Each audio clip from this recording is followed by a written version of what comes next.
ዛሬ የሰማሁት ነገር ነበረ። ዛሬ የሰማሁት ከጥቂት ጊዜ በፊት የተለቀቀ ነው ቪዲዮ ብለዋል። ሲዲን ሻሸመኔ ላይ ስላቃጠላችሁ እግዚአብሔር ሻሸመኔን አቃጠለ የሚል ሰውዬ አይቻለሁ። ሲዲን ሻሸመኔ ላይ አቃጠላችሁ፣ እግዚአብሔር ደግሞ ቀን ቆጥሮ እናንተን አቃጠላችሁ የሚል ምን እያለ ነው? የኔን ሲዲ ስላቃጠላችሁ እግዚአብሔር ሻሸመኔን አቃጠለ።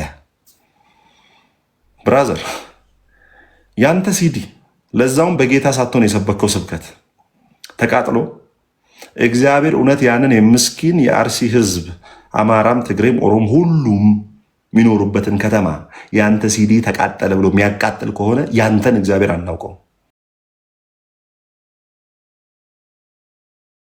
ሮሜ ምዕራፍ 2 ከ1 ጀምሮ ላንብብላችሁ። ስለዚህ አንተ የምትፈርድ ሰው ሁሉ ሆይ ይላል። እሺ የምታመካኘው የለህም፣ በሌላው በምትፈርድበት ነገር ራስህን ትኮንናለህና አንተው ፈራጁ እነዚያን ታደርጋለህና። ባለፈው እንደነገርኳችሁ አፈወርቅ ሚውታርክ ባለፈው እንደነገርኳችሁ ሮሜ ምዕራፍ 1 ከቁጥር 1 እስከ 17 የወንጌልን ማንነትና የወንጌልን ምንነት በስፋት ያሳያል። ምን? ሮሜ ምዕራፍ 1 ከቁጥር 1 እስከ 17 ወንጌል ማን እንደሆነ እርሱንም ክርስቶስ ኢየሱስ ነው ይላል። ለምሳሌ ሰው ሰበኩ ብሎ ከኢየሱስ ውጪ ራሱን ከሰበከ ወንጌል አልሰማችሁም። እኔ ሚል ሰው ካያችሁ በፍጹም ከዛ ስፍራ እንድትሸሹ መክራችኋለሁ። ፓስተሮቻችሁ ራሳቸውን በእናንተ ላይ የሚያከማችሁ ከሆነ የሞተላችሁን ትተው የራሳቸውን ህይወት የራሳቸውን አገልግሎት በእናንተ ህይወት ላይ የሚሰብኩ ከሆነ ኢየሱስን ትተው ስለ ኢየሱስ የሰበኩትን ሰዎች በእናንተ መካከል ከሰበኩ ራን ብራዘር። ማርያም ስለ ኢየሱስ ነው የሰበከችው። እኔ የሚሰበከውን ማርያም እሱን ስሙት ያለችውን ኢየሱስን ነው የምሰብክልህ። እኔ ስለ ጴጥሮስ አልሰብክልህም። ጴጥሮስ ራሱ ስለ እርሱ ሰብኮ የሞተለትን ክርስቶስ ኢየሱስን ነው የምሰብክ። ስለዚህ ወንጌል ሰማው ካላችሁ የኢየሱስን ሞትና ትንሣኤውን፣ የኢየሱስን ሊቀ ክህነት፣ የኢየሱስ ክርስቶስን በአብ ቀኝ ቁጭ ብሎ በሰው እጅ ወዳልተሰራችው መቅደስ ገብቶ የእግዚአብሔር ልጅ ኢየሱስ ክርስቶስ የሰራው ስራ ብቻ ነው። ጳውሎስ ሲናገር እንዲህ አለ፣ እኛ ግን የተሰቀለውን ክርስቶስን እንሰብካለን አለ። ለምን? ያልተሰቀለ አይሰበክም ማለት ነው። የሚሰበከው ማን ነው? የተሰቀለ ብቻ ነው። ለሞታችን የተሰቀለው ኢየሱስ ክርስቶስ ብቻ ነው።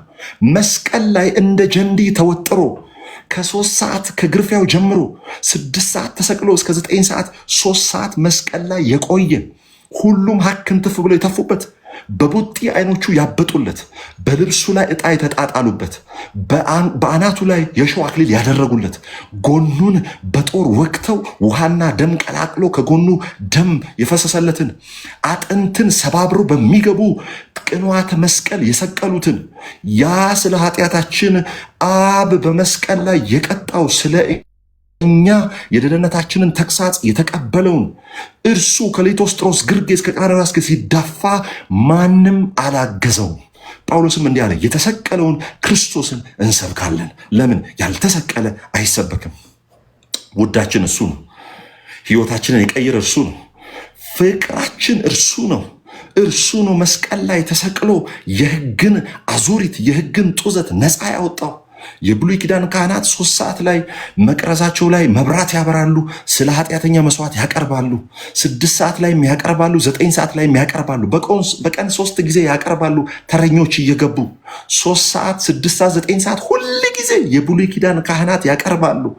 ኢየሱስ 3 ሰዓት መገረፍ ተጀመረ፣ 6 ሰዓት ተሰቀለ፣ 9 ሰዓት ነፍሱን ሰጠ።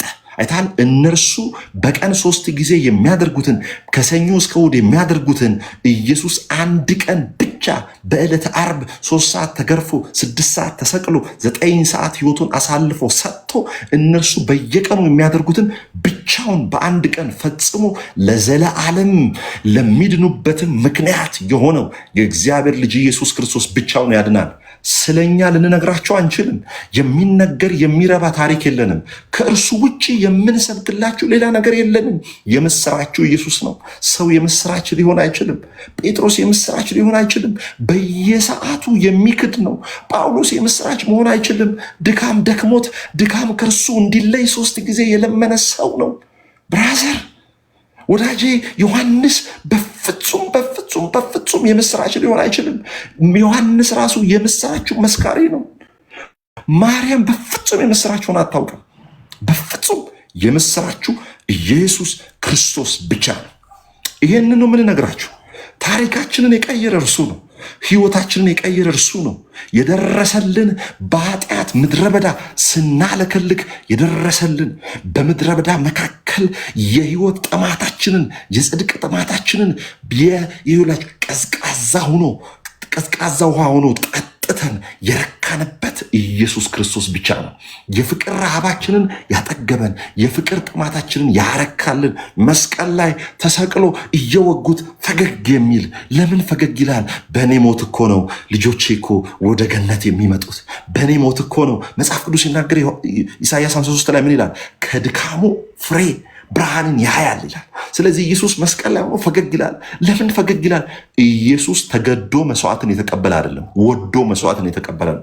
ተገዶማ በግራና በቀኙ የተሰቀሉ ተገደው መከራን ተቀብለዋል። ኢየሱስ ሐሞትና ከርቤ ሲሰጡት ያልጠጣው ፔኑን ፊል ለማድረግ ነው። ሂ ፌልት ኢት ብራዘር ዳት ሶሮ፣ ያንን መከራ ያንን የመስቀልን ጣር ፊል አድርጎታል።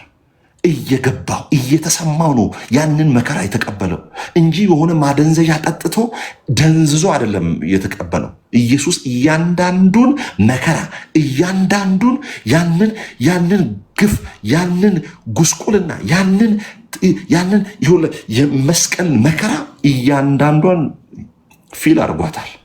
በግዳጅ የሚሞትም አለ። በግራና በቀኝ የተሰቀሉት እኮ ታውቃላችሁ። የብሉይ ኪዳን እኮ በግ ምንድን ነው? የብሉይ ኪዳን እኮ በግ ጌታ እግዚአብሔር ለእስራኤላውያን ሲናገር ምን አደረገ? የበጉን ጠቦት ምን አደረጉ? አርዳችሁ ምን አደረጉ? አቅርቡት። ከዛስ የበጉ ጭን አይሰበርም። በፍጹም የብሉይ ኪዳን መስዋዕት ካያችሁ የበጉ ጭን አይሰበርም፣ በፍጹም አይሰበርም። ይሁላችሁ እነዛ በግራና በቀኝ የተሰቀሉ ሰዎች መሞታቸውንና አለመሞታቸውን ለማረጋገጥ ጭናቸውን ሰበሩ። ጭናቸውን ሲሰብሩ ምን አደረጉ? ኦልሬዲ ሞተዋል። ኢየሱስ ጋር እነሱ በግድ ነው የሞቱት። እንዴት? ጭናቸው ተሰብሮ ነው የሞቱት። በግድ የሚሞትማ አለ። ኢየሱስ ጋር መጥተው ጭኑን ለመስበር ገና ጠጋ ሲሉ ኢየሱስ ሞቷል። ምን ማለት መሰለ? ኢየሱስ አይሁድ ገለው ሳይሆን ስለአንተ በፈቃደኝነት ነፍሱን የሰጠ ነው። በግድ የሞተ አይደለም፣ ራሱን አሳልፎ የሰጠ ነው። ነፍሱን ይላል ስለ በጎቹ አሳልፎ የሚሰጥ እረኛ ከየት ይገኛል? ነገርኩ። በጥይት ብትሞት ትሞታል።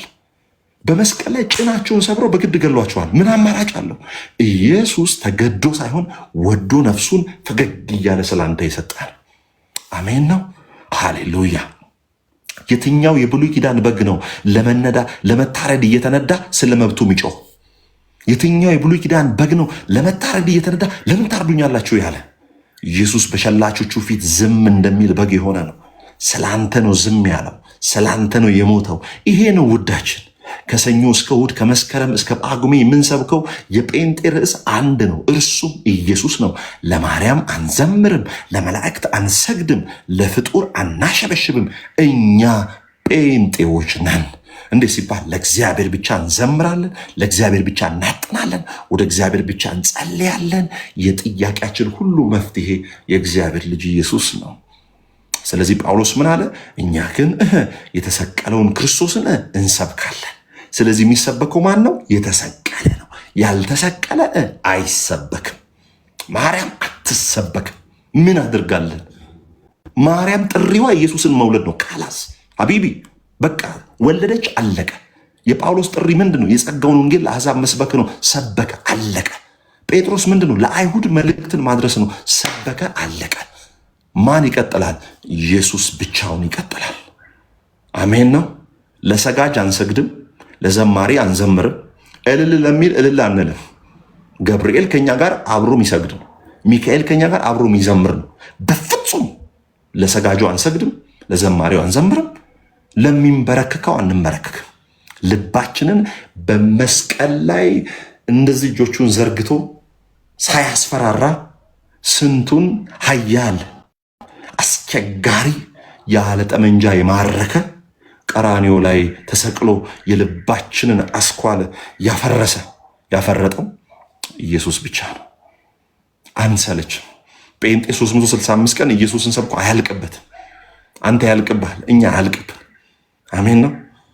ኢየሱስን የማይሰብኳችሁ ራሳቸውን የሚሰብኳችሁ ገስታውስን የሚሰብኩ ዘይትን የሚሰብኩ ጨርቅ እየሸጡ የሚሰብኳችሁ እኔ ካልባረኩ ሰማይ አትገባም እያሉ ኢየሱስን ሳይሆን ራሳቸውን በእናንተ ላይ ባለቤት አድርጎ ከሚስሉ ሰዎች ራቅ በሉ። ለቃሉ እንጂ ለሰፈራችሁ ቅርብ የሆነ ቤተክርስቲያን እንዳትገቡ። ኢየሱስ በሚፈራበት ትዳር በሚከበርበት እግዚአብሔር በሚፈራበት ቤተክርስቲያን ኢየሱስ ብቻ በሚሰበክበት ታይታ አስመሳይነት በሌለበት ስፍራ እንድትቆዩ እጋብዛችሁ። ሁል ጊዜ ስለናንተ መሳካት፣ ስለናንተ ስኬት፣ ስለመብላት፣ ስለመጠጣት፣ ስለሚለበስ ስለዚህ ቂራቂምቦ አርቲ ቡርቲ ትርኪ ምርኪ ከሚሰበክበት ስፍራ ውጡ። ያለ ኢየሱስ ልብስ ይለበሳል፣ ያለ ኢየሱስ መኪና ይነዳል፣ ያለ ኢየሱስ ይበለጸጋል። ምንፈልገው ዓለም የማትሰጠን ኢየሱስ ብቻ የሚሰጠን ስፍራ ነው ምንከማቸው። ብራዘር፣ ያለ ኢየሱስ ደስታ የለም፣ ያለ ኢየሱስ ሰላም የለም፣ ያለ ኢየሱስ እንቅልፍ የለም። ያለ ኢየሱስ ፍራሽ እንጂ እንቅልፍ የለም። ያለ ኢየሱስ ፍራሽ ትገዛለህ፣ እብድ የሚያክል ፍራሽ። እንቅልፍ ግን ከእርሱ ዘንድ ነው። እኔም ተኝቻለሁና ነቃሁ፣ እግዚአብሔርም ደግፎኛልና። ከዛ መጽሐፍ ቅዱስ ምን ይላል? እነሆ በተኛው ጊዜ አንቀላፋለሁ፣ ባንቀላፋውም ጊዜ ደግሞ አለ እንቅልፍ የጣፈጠ ይሆንልኝ። ፍራሽ ከአንተ እንቅልፍ ከእግዚአብሔር። ስለዚህ ጴንጤ አሁን የምንሰደብበት ምክንያት ምንድን ነው? የምንሰደብበት ለምን? ሰዎች ኢየሱስን ሳይሆን ራሳቸውን ስለሚሰብኩ። ስለዚህ ምንድነው ጳውሎስ አለ? ምን አለ? እኛ ግን የተሰቀለውን ክርስቶስን እንሰብካለን። ይሄ ነው እግዚአብሔር ለእኔ የደረሰው ከጠበቅኩት በላይ ድንቅን ያደረገው። ምን እላለሁ? ምስጋና ለእርሱ አመጣለሁ። ስለዚህ ወዳጆቼ ሰዓሊዎች ስዕል ስለው ሰዓሊዎቹ አይጎበኙም፣ ስዕሉ ነው የሚጎበኘው። በደንብ ስሙኝ ኦኬ ወዳጆቼ። ሰዓሊዎች ስዕል ስለው ስዕሉ ነው እንጂ ሰዓሊው አይጎበኝም። ጳውሎስም እንዲህ አለ፣ ክርስቶስ ኢየሱስ በፊታችሁ ተስሎ ሆኖ ሳለ እንደተሰቀለ ሆኖ ሳለ እንዳታዩት ለእውነትም እንዳትታዘዙ አዚም ያደረገባችሁ ማን ነው? ጳውሎስ በገላትያ ሰዎች አእምሮ ላይ የሳለው ራሱን ሳይሆን ኢየሱስን ነው። የትኛውን? የተሰቀለውን ኢየሱስን። እኛ አስጎብኚዎች ነን፣ ተጎብኚዎች አይደለንም። ብንሰብካችሁ በእኛ በኩል አልፎ ጌታ ቢፈውሳችሁ የስብከቱ ርዕስ እኛ አይደለንም። እኛ ሰዓሊዎች ነን። በእናንተ ልብ ላይ ኢየሱስን እንስላለን በመንፈስ ቅዱስ ጸጋና ኃይል። እኛ ስለኛ አይነገርም። እኛ ምናምንቴዎች ነን፣ ደካሞች ነን። ድንገት በሆነ ኃጢአት የምንወድቅ በትዕቢት በሆነ በማመካኘት በግብዝነት የምንወድቅ ሰዎች ነን። እኛ ግን የተሰቀለውን ክርስቶስ ኢየሱስን እንሰብካለን። ኢየሱስ ጌታ ነው። እንዲህ ይላል እንግዲህ ሮሜ ምዕራፍ 2 ላይ ስለዚህ አንተ የምትፈርድ ሰው ሁሉ ሆይ፣ ባለፈው ነግሬያቸዋለሁ። ሮሜ ምዕራፍ 1 ከቁጥር 1 እስከ 17 የወንጌልን ምንነትና ማንነት ይናገራል። ከቁጥር 18 እስከ 32 ደግሞ አሕዛብ የተጻፈ ሕግ የለንም፣ ሙሴ አልተሰጠንም፣ የቃል ኪዳን ታቦት የለንም፣ አባቶች የሉንም፣ የመስዋዕት ስራ የለንም፣ ቤተ መቅደስ የለንም። ስለዚህ እነኝን ሁሉ ነገሮች እግዚአብሔር የአምልኮ ማዕከል አድርጎ ስላልሰጠን ኃጢአት እንኳ ስንሰራ ከኃጢአታችን ተነስቶ እኛን የመጠየቅ ስለ ኃጢአት ፍርድን ክሌም የማድረግ አቅም የለውም ይላሉ። ከ18 እስከ 32 ላይ ሮሜ ምዕራፍ 2 ላይ ስትመጡ ደግሞ አይሁዶች ደግሞ ምን ይላሉ? እኛ አብርሃም ልጆች ነን፣ እኛ የተባረክነን የተመረጠንን ይላሉ። እኛ ታቦት አለን፣ የሙሴ ልጆች ነን፣ የአብርሃም ልጅ ነን ይላሉ። አብርሃምን የጠራውን ክርስቶስ ኢየሱስን ግን አይቀበሉም። አሕዛብ እኛ የመቅደስ ስርዓትና ታቦት ስለሌለን እግዚአብሔር እኛን ስለ ኃጢአት መጠየቅ አይችልም ይላሉ። አይሁድ ደግሞ ምን ይላሉ? እኛ የተመረጥነን ህዝቦች ነን፣ እኛ ይሄ የዮሴፍ ልጅ የማርያም ልጅ አያስፈልገንም ይላሉ። እነዛ በምንም ልንጠይቅ አንችልም። እነዚህ ደግሞ የመጣውን ያንን ከአብርሃም በፊት አለው ያለውን አብርሃም ከኡር ከከላዳውያን ምድር ጠርቶ ዘርህን እንደ ሰማይ ከዋክብት እንደ ምድር አሸዋ አበዛለሁ ብሎ በትንቢት ቃል የተናገረውን አምላካቸውን ክርስቶስ ኢየሱስን ስጋ ለብሶ ሲመጣ ናቁት። ሰው ሲያጣ ሰው ሆኖ መጣ ይላሉ አባቶች። ኢሳይያስ ተፈተነ፣ ጽድቁ እንደ መርገም ጨርቅ ሆነ። ዳዊት ተፈተነ፣ ከኦሪዮን ሚስት ጋር ተኛ፣ ወደቀ። ሰለሞን መጣ፣ ከ1000 ሴቶች ጋር ወደቀ። አልበቃ ብሎት ከሞዓባውያን ጋር ወደቀ። አብርሃም መጣ፣ መንገድ ላይ ከአጋር ጋር ገባ። ወዳጄ ሁሉም ኃጢአትን ሰርተዋል። ለእግዚአብሔር መንግስት እንድንቀርብ ራሳቸው ወደ እግዚአብሔር መንግስት እኛን ማስገባት አይችሉም።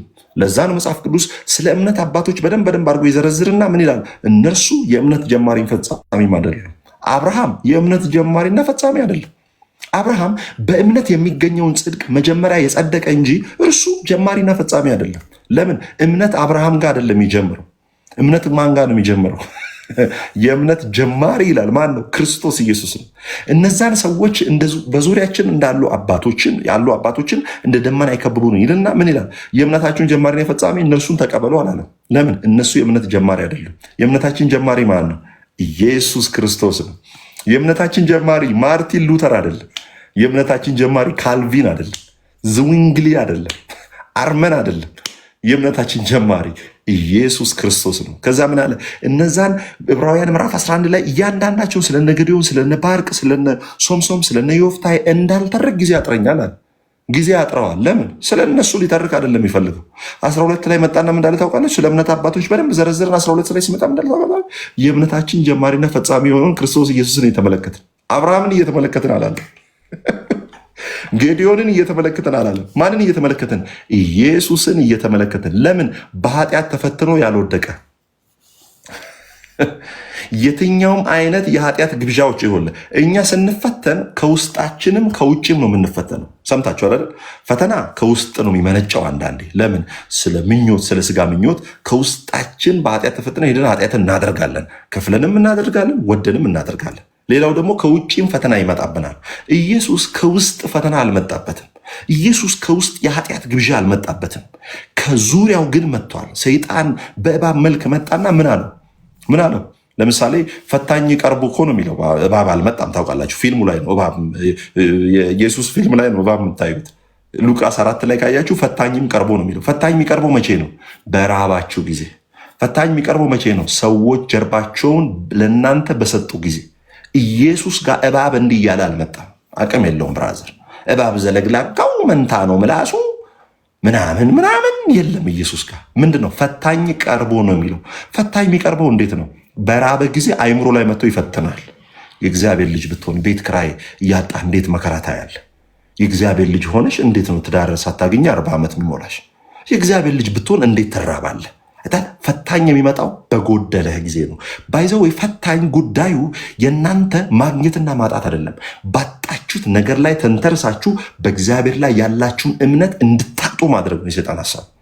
ጳውሎስ እንዲህ አለ፣ በሰይጣን እንዳንታለል ሀሳቡን አንስተው ብንበላ ባንበላ፣ ብንጠጣ ባንጠጣ፣ የቤት ክራይ ውስጥ ብንኖር፣ የገዛ ቤታችን ውስጥ ብንኖር። ብራዘር እኔ አንዳንዴ አሁን መንዳት የእግዚአብሔር በረከት ከሆነ ጳውሎስ እንኳን እኮ በፈረስም አልነዳም። የዛኔ እኮ በነ ጳውሎስ ጊዜ እኮ ሀመር፣ ላምበርጊኒ እና ምንድነው የሚባሉት ሮልስ ሮይዝ እኮ ምንድን ናቸው? ፈረስና አህያ አልነዳም ጳውሎስ። ጳውሎስ ችግረኛ ነበር ማለት ነው። ብራዘር ስኬትህን ከዚህ ምድር ጋር ሰፍተ ይሆን ኢየሱስን ትተህ ጥልት አድርገህ ትተህ ገብተህ ብትሰራ ማለት ነው ትባረካለህ። አሁን አፍሪካዊ ምንድን ነው ችግሩ? ቁጭ ብሎ 48 ትንቢት አለኝ እኔ ምን አለ ጌታ ይባርከኛል። ስለዚህ ስራ አይሰራም። ቁጭ ይላል ቤቱ ቁጭ ይልና 48 ትንቢት ይጠብቃል። ስራ አይሰራም። እዚህ ጋር ደግሞ ሸምሱ ምን ያደርጋል? ቶሎ አድርጎ በክብሪት ስራ ይጀምራል። በክብሪት ይጀምርና ፕላስቲክ ምናምን ይሸጣል። አንተ እዚህ ጋር አፍህን እየከፈትክ እያዛጋ ድንጋዩ ነጭ ነበረ ጥቁር እያደረግከው ድንጋዩን እየተቀመጥክበት፣ በአጠገብ ያለው ደግሞ ሸምሱና ዘበርጋ በደንብ አድርጎ በክብሪት ጀምረው እነሱ ነገ መኪና አስመጪ ሲሆኑ የለህማ ያታየኝማ ጌታ እሱ አይደለም ማያይ አንተ ነህ የማታየው። ስለዚህ ትላንት ወዲያ እንደነገርኳችሁ ወፎች አይዘሩም አያጭዱም ተባለ እንጂ አይበሩም አልተባለም።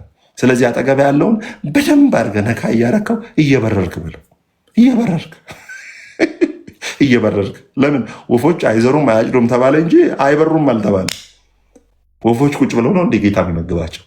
ምግብ ያለበት ሄደው ነው የሚመግባቸው። ስለዚህ ወዳጅ እየሰራ በደንብ አድርገህ ስራ። ቁጭ ብለህ ደግሞ በትዳርህም መካከል ደግሞ ሚስቴ ዝም ብዬ እኔ እሷን እንደ ህንድ አክተር አስደስታታለሁ ብለህ ዝም ቁጭ እየሰራ ሚስትንም እያስደስት ዞታ እየሰጠሃት የሚገባትን ክብር እያደረክ ትዳርህም እየተባረከ ይሄዳል። ስራስ እየተንቀሳቀስክ ተፍተፍ እያልክ እግዚአብሔር ይባርክልህ። ስለዚህ ደስታችሁን ከመንፈሳዊ ህይወት ላይ የወሰደው ነገር ምንድን ነው? አለመስራት ነው። ሳትሰራ ስትቀር ምን ትላለህ? 48 እምቢት አለ እግዚአብሔር ይባርከኛል ብሎኛል። ልክ ያ 6ኛው ክፍል ጠበቃው እግዚአብሔር ማናጀር ያደርጋል ሲል 2 ዓመት እንደጠበቀው ማናጀር ሊሆን። ስለዚህ ክርስትናችንን እንድንጠላ ኢንጆይ እንዳናደርገው ያደረገን ክርስትናችን ከምድር ጋር የተሰፋ ነው።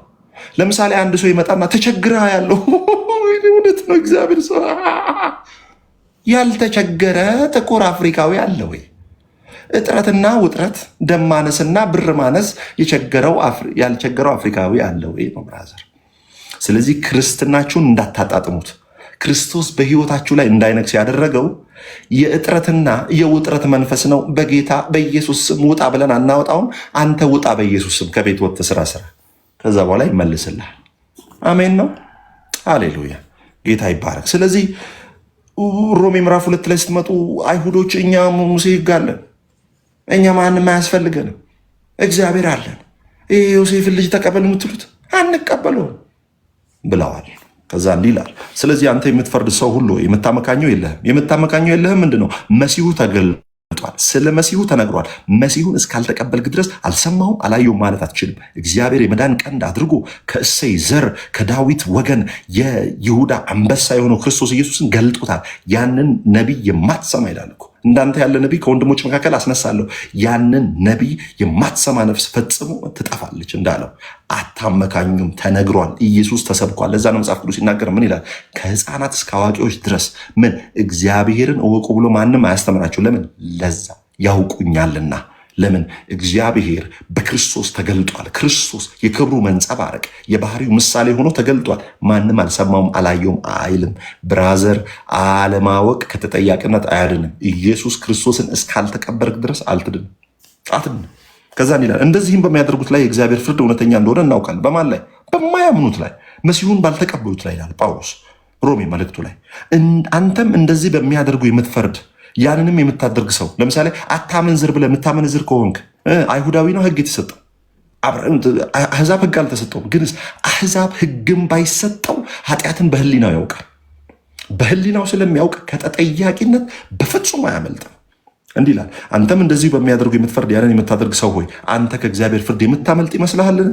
አታመንዝር ብለህ እያልክ ራስህ ሄደህ ታመነዝራለህ። ያችን አመንዝራለች ብለው ያችን ሴት እያዳፉ አመጧት። ቀን ላይ እያዳፉ ወደ ኢየሱስ ያመጣሉ። ማታ ላይ እየተዳፉ ራሱ ወደ እሷ ይሄዳሉ። ማታ ላይ ኮፍያና መነጽር አድርገው እሷ ጋር ገብተው ከእሷ ጋር አመንዝረው ቀስ ብሎ ይወጡና ሲነጋ ደግሞ ይታጠቡና አንቺ አናውቅሽም ይላሉ። አታመንዝር ምትል ራስ እያደረግ ትጠየቅበታለህ። አይሁድን ነው የሚል ነገር ግን እንደ ጥንካሬህና ንስሐ እንደማይገባ ልብህ በደንብ ስሙን 4 ላይ ነው በደንብ አድርገን የምንቆየው። ወይስ የእግዚአብሔር ቸርነት ወደ ንስሐ እንዲመራ ሳታውቅ የቸርነቱንና የመቻሉን የትዕግስቱንም ባለጠግነት ትንቃለህን? አንዳንድ ሰው የእግዚአብሔርን ምሕረትና ቸርነት ለኃጢአት መደበቂያ አድርጎታል። ቤተክርስቲያን ውስጥ የእግዚአብሔር ቸርነትና ምሕረት ኃጢአት ስንሰራ መሸፈኛ ሳይሆን ከኃጢአት የምንወጣበት ጉልበት ነው። ያ ልጅ የጠፋው ልጅ ወደ አባቱ ቤት እንዲመለስ ያደረገው ችግር የለውም አባቴ ቤት ሁሉ ነገር ሞልቷል፣ አንድ 10 ዓመት በደንብ አንድ 10-20 ዓመት በደንብ ልባልግና ልምጣ አላለም። ወዲያው የአባቱን ቸርነት ተመለከተ። ወዲያው የአባቱን በጎነት ተመለከተ። ምን አለ?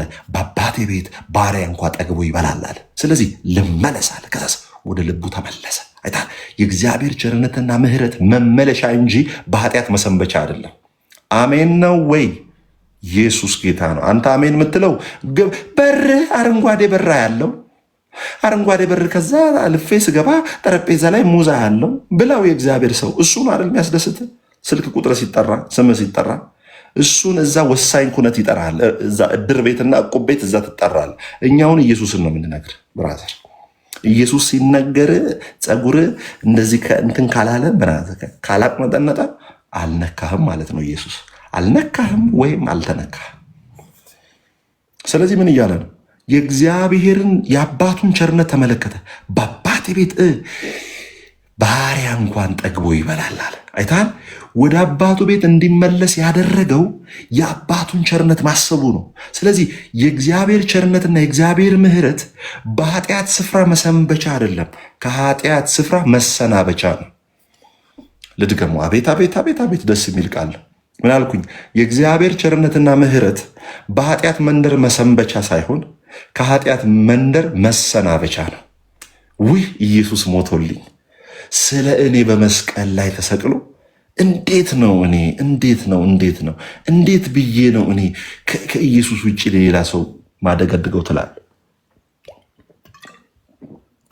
ኦኬ አይታል ኢየሱስ እንደተሰቀለ ስታስብ፣ ምሕረቱን እንደገለጠል ስታስብ፣ በኃጢአት ውስጥ እንደፈለግኩ እኖራለሁ የሚል ህይወት አይደለም ይመጣበት፣ እንደፈለገ እኖርለታለሁ። ለለየኝ ጳውሎስ ምን አለ? የክርስቶስ እስር የሆንኩ አለ። ምንድነው ያለው? የክርስቶስ ምንድነኝ? እስር ነኝ። እስር ነኝ ማለት ምን ማለት መሰለ? ስጋው እኮ አልታሰረም፣ ባይዘው ስጋው አልታሰረም፣ ግንስ መንፈሱ ታስሯል።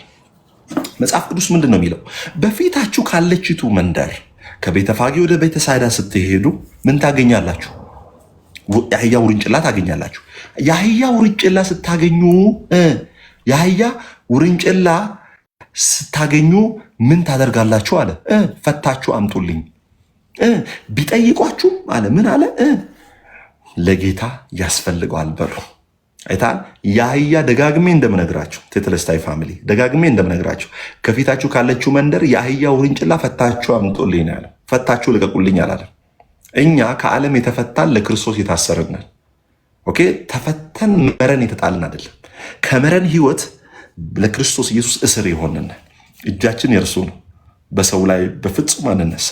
አንደበታችን የእርሱ ነው፣ በማንም ላይ አንፈርድም። እኛ ከዓለም ተፈተን ለክርስቶስ በፍቅር የታሰርን፣ በግዳጅ ሳይሆን በፍቅር የታሰርን። ስለ ባሪያ ነግሬያችሁ የለ ባለፈው። አንድ ባሪያ በአይሁድ ስርዓት 7 ዓመት ያገለግላል፣ 6 ዓመት ያገለግላል። 6 ዓመት በደንብ አድርጎ ያገለግልና በሰባተኛው ዓመት ይፈታል። በሰባተኛው ዓመት ሲፈታ ባዶ እጁን አትስደደው ይባላል። ለምን? 6 ዓመት አንተ ጋር አገልግሏልና የሚገባውን ራሱን የሚያቋቁምበት ነገር ሰጥተው ሸኘው ነው የሚባለው። ከዛ አንዳንዱ 6 ዓመት የለፋበትን ይወስድና ምን ያደርጋል? 7ኛ ዓመት ላይ ይፈታል። አንዳንዱ ደግሞ ያ ባሪያ አድርጎ የሚገዛው ጌታውን ከወደደና ካፈቀረ ምን ያደርጋል? ጌታው ሊሰደው ሲል ጌታዬ ካንተ ምንም ያንን ገንዘቡ ሲጀ መለየት አልፈልግም፣ የምፈልገው ገንዘቡን ሳይሆን አንተን ነው። ስለዚህ ባርነቴን በአንተ ጋር እቀጥላለሁ ነው የሚለው። ስለዚህ ባርነትን እሺ ብሎ ባሪያ ሆኖ የሚቀጥለው በአስገዳጅ ነገር ሳይሆን በፍቅር ነው። ለዛ ነው ጳውሎስ ዳሎስ ያለው። ሮሜ ምዕራፍ 1 ስንከፍት ዳሎስ ምን ማለት ነው? የክርስቶስ ኢየሱስ ባሪያ። ምን አይነት ባሪያ? በግድ ባሪያ የሆነ አይደለም። በፍቅሩ ተነክቶ በደማስቆ ካገኘው የወንጌል ብርሃን የተነሳ ለእርሱ ዳሎስ ሆኛለሁ። ደስ ብሎኝ ሕይወቴን አሳልፌ ለእርሱ ሰጥቼ ምን ሆኛለሁ? ዳሎስ ሆኛለሁ፣ አገልጋይ ሆኛለሁ፣ ባሪያ ሆኛለሁ። ስለዚህ እኛ በፈቃደኝነት ላይ የተመሰረተ የክርስቶስ ኢየሱስ ባሪያና የክርስቶስ ኢየሱስ ካህናት ነን። ባሪያ ደግሞ አንድም ቀን ልናፈስ ደበረኝ ዛሬ ደበረኝ ብሎ አይወጣም ከጌታው ጋር። ለጌታው ደስታ ነው የሚኖረው። ለጌታው የሚገባ ህይወትን እየገለጠ ነው የሚኖረው ባሪያ።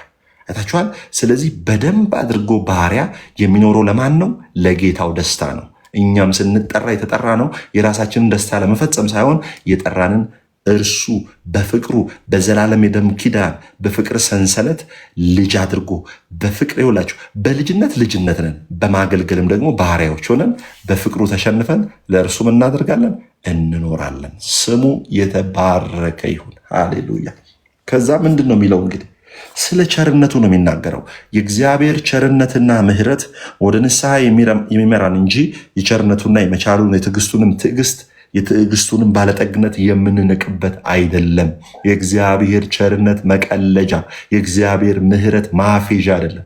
የእግዚአብሔር ምሕረት እርሱን በመውደድ በማፍቀር ወንድ ልጅ እንኳን ሴትን ልጅ ከወደደ፣ ወንድ ልጅ እንኳን ሴትን ልጅ ካፈቀረ ለሴቲቷ የሚገባ ህይወት ይኖራል። ሴቲቷን እያፈቀረና እየወደደ ይኖራል። ለምን? ስለወደዳት። ባይዘው ሴቲቷ ስለተቆጣጠረችው አይደለም። ሴቲቷን ስለወደደና ስላፈቀረ ብቻ ምን አይነት ህይወት ይኖራል?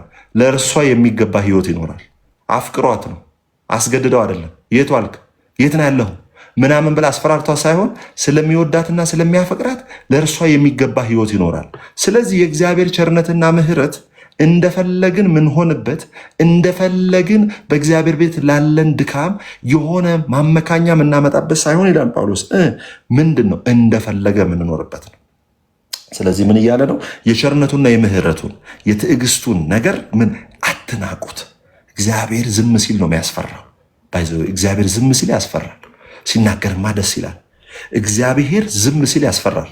ዝም አለ ማለት የሆነ ችግር አለ ማለት ነው። የሆነ ችግር አለ ማለት ነው። ስለዚህ እግዚአብሔር ዝም ሲል አይ በቃ እንደፈለኩን ብሎ ትቶኛል ምንልበት አይደለም። ዝም አለ ስንል የሆነ ዝም ሲል እግዚአብሔር አምላክ በጣም ሊያስፈራችሁ ይገባል። የእግዚአብሔር ዝምታ ያስፈራል። ንግግሩ አይደለም፣ ዝምታ ያስፈራል። ስለዚህ አሁን ጳውሎስ የተናገረ ያለው ምንድን ነው? መሲሁን አንቀበልም ብላችኋል። ይሄንን አታድርግ ትላላችሁ፣ ራሳችሁ ግን በዛ ኃጢአት ውስጥ ትገኛላችሁ። ስለዚህ ምንድናችሁ እናንተ? የእግዚአብሔርን ቸርነትና ምሕረት እየናቃችሁ ነው። እግዚአብሔር የምሕረትና የቸርነቱን ጊዜ ሰጥቷችኋል። በዛ እግዚአብሔር በሰጣችሁ ቸርነት ግን ምን እያደረጋችሁ አይደለም? እየተጠቀማችሁ አይደለም እያለ ነው ጳውሎስ። እየተጠቀማችሁ አይደለም። እስቲ ጥቅስ አውጡልኝ። አሁን ኤደናዊት አንድ ጥቅስ፣ ዶክተር አቤል አንድ፣ ናርዶስ አንድ፣ መሲ አንድ፣ አፈወርቅ አንድ፣ ቲጂ አንድ፣ ሮቢ አንድ። ቶሎ በሉ ጥቅስ ልሰጣችሁ ነው። አቤት አቤት! ይሄንን በደንብ ቸኩሎ ያነበበ ሰው ይሸለማል፣ ይሸለማል። ትልቅ ሽልማት አለ። እሺ ኤደናዊት ሁለተኛ ጴጥሮስ ምዕራፍ 3 ቁጥር 9። ኤደናዊት ሁለተኛ ጴጥሮስ ምዕራፍ 3 ቁጥር 9። ዶክተር አቤል ቲቶ ምዕራፍ 3 ቁጥር 4። ቲቶ ምዕራፍ 3 ቁጥር 4። ቅዱስ አስገባኝ። እሺ ካስገባሁሽ ቪዲዮ ከፍተሽ ትሰማያለሽ። ይሄው አስገባሁሽ። ቶሎ ዶክተር ቲቶ ምዕራፍ 3 ቁጥር 4 እስከ 6። ናርድዬ ኢሳይያስ 30 ቁጥር 18። ኢሳይያስ 30 ቁጥር 18 ያዛችሁ ነው። ኢሳይያስ 30 ቁጥር 18። መስዬ ኤፌሶን 2 ቁጥር 6 እስከ 7። ኤፌሶን ምዕራፍ 2 ከቁጥር 6 እስከ 7። አፊ ሮሜ 9 ከ22 እስከ 23። ሮሜ 9 ከ22 እስከ 23። ቲጂ መዝሙር 86 15። መዝሙር 86 15። ሮቢ ዘጸአት 34 ቁጥር 6። አሁን እንግዲህ ቶሎ አንብቡ። ቶሎ ከኤደናዊት ልጀምር። ቶሎ አንብቡ። አንድ ሁለተኛ ጴጥሮስ ትገምልኛ 3:9 ችግር የለው።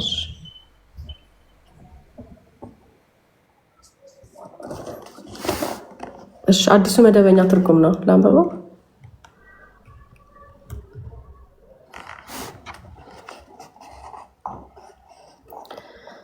እሺ አንዳንድ ሰዎች የዘገየ እንደሚመስላችሁ የጌታ የተስፋ ቃሉን ለመፈጸም አይዘገይም። ነገር ግን ማንም እንዳይጠፋ ፈልጎ ሁሉ ለንስሐ እንዲበቃ ስለ እናንተ ይታገሳል።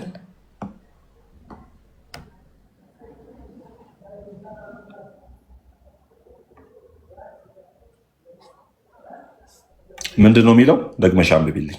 አሁን እያወራን ያለው ነው። ይኸውላችሁ ይህን ጥቅስ የምሰጣችሁ የእግዚአብሔር ቸርነትና ምሕረትን ለንስሐ ሳይሆን ንቀውታል አይሁዳውያን። ሕግ አለን አባቶች አሉን፣ በፍጹም ግን መሲሁን አንቀበልም ብለዋል። ኤደናዊት ቀጥይ። አንዳንድ ሰዎች የዘገየ እንደሚመስላችሁ ጌታ የተስፋ ቃሉን ለመፈጸም አይዘገይም።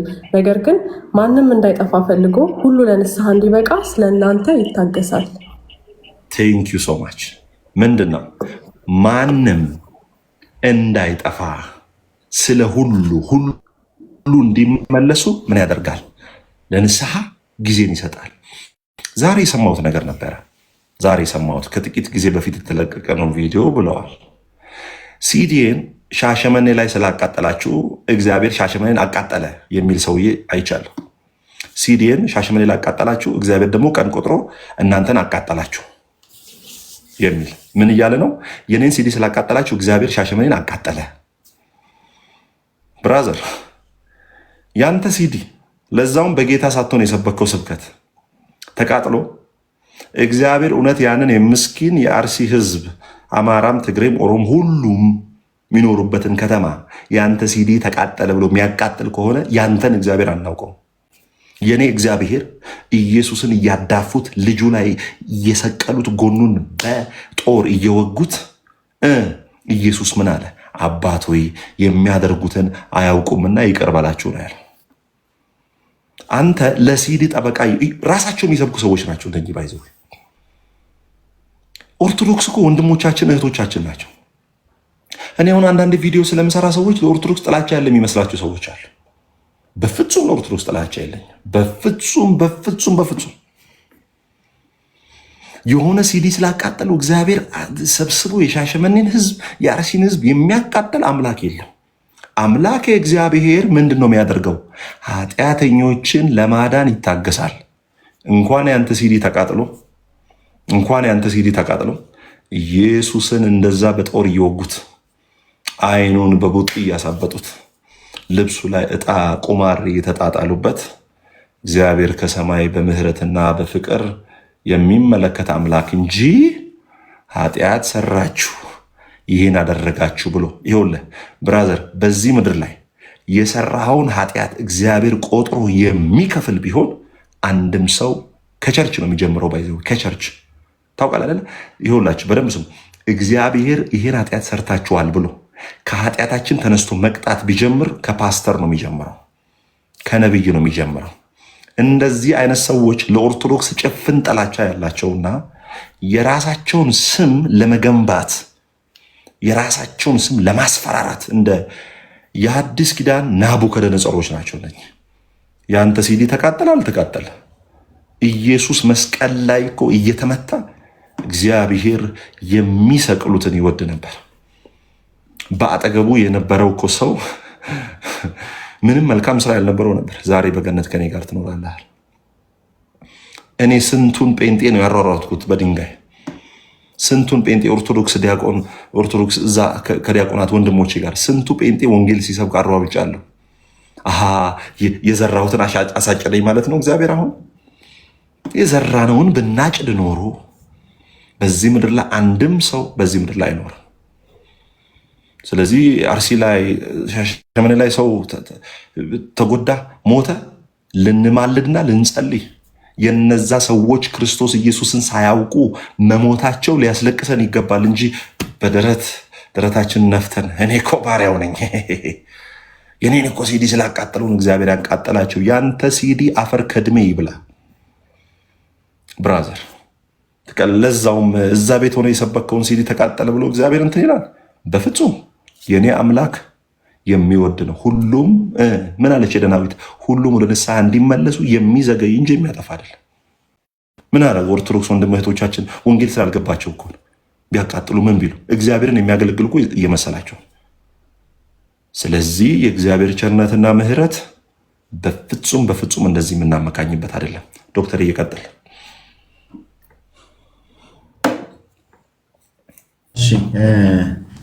ቲቶ ምዕራፍ 3 ከቁጥር 4 እስከ 6 ድረስ ነገር ግን ያዳኛችን የእግዚአብሔር ቸርነትና ፍቅር በተገለጠ ጊዜ ስላደረግነው የጽድቅ ስራ ሳይሆን ከምሕረቱ የተነሳ አዳነን።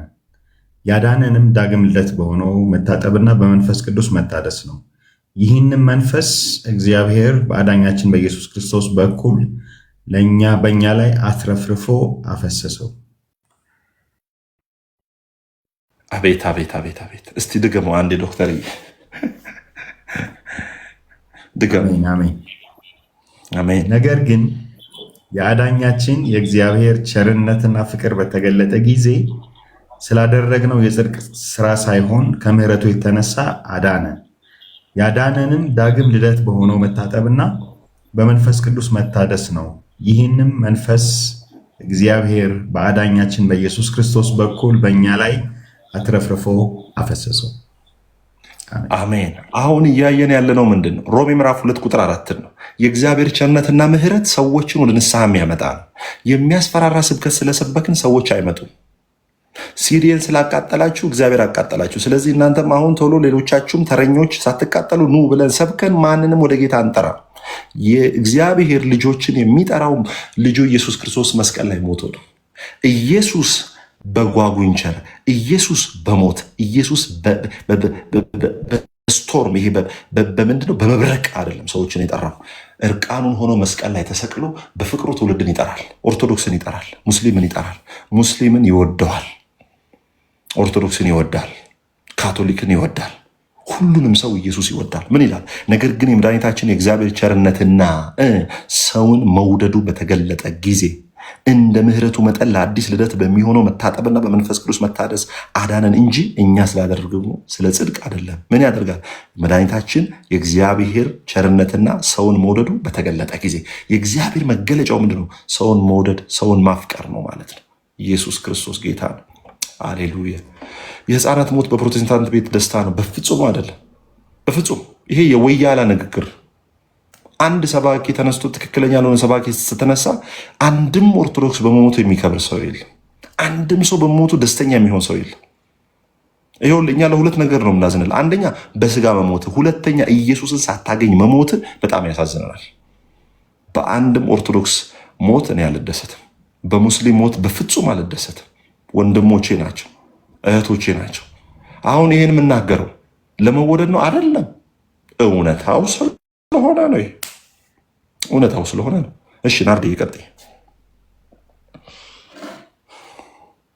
ኢሳይያስ 30:18 እግዚአብሔርም የፍርድ አምላክ ነውና፣ ስለዚህ እግዚአብሔር ይራራላችሁ ዘንድ ይታገሳል፣ ይምራችሁ ዘንድ ከፍ ከፍ ይላል። እርሱን በመተማመን የሚጠባበቁ ሁሉ ብፁዓን ናቸው። ድገሚ። እሺ እግዚአብሔርም የፍርድ አምላክ ነውና፣ ስለዚህ እግዚአብሔር ይራራላቸው ዘንድ ይታገሳል፣ ይምራቸው ዘንድ ከፍ ከፍ ይላል። እርሱን በመተማመን የሚጠባበቁ ሁሉ ብፁዓን ናቸው። This is the message of gospel። እንኳን በአዲስ ኪዳን በብሉይ ኪዳን አይታል። እግዚአብሔር የፍርድ አምላክ ነውና የፍርድ አምላክነቱ በማጥፋትና በመግደል ብቻ አይደለም፣ ለደካማው ራሱ ምሕረትን በመስጠት ይፈርዳል።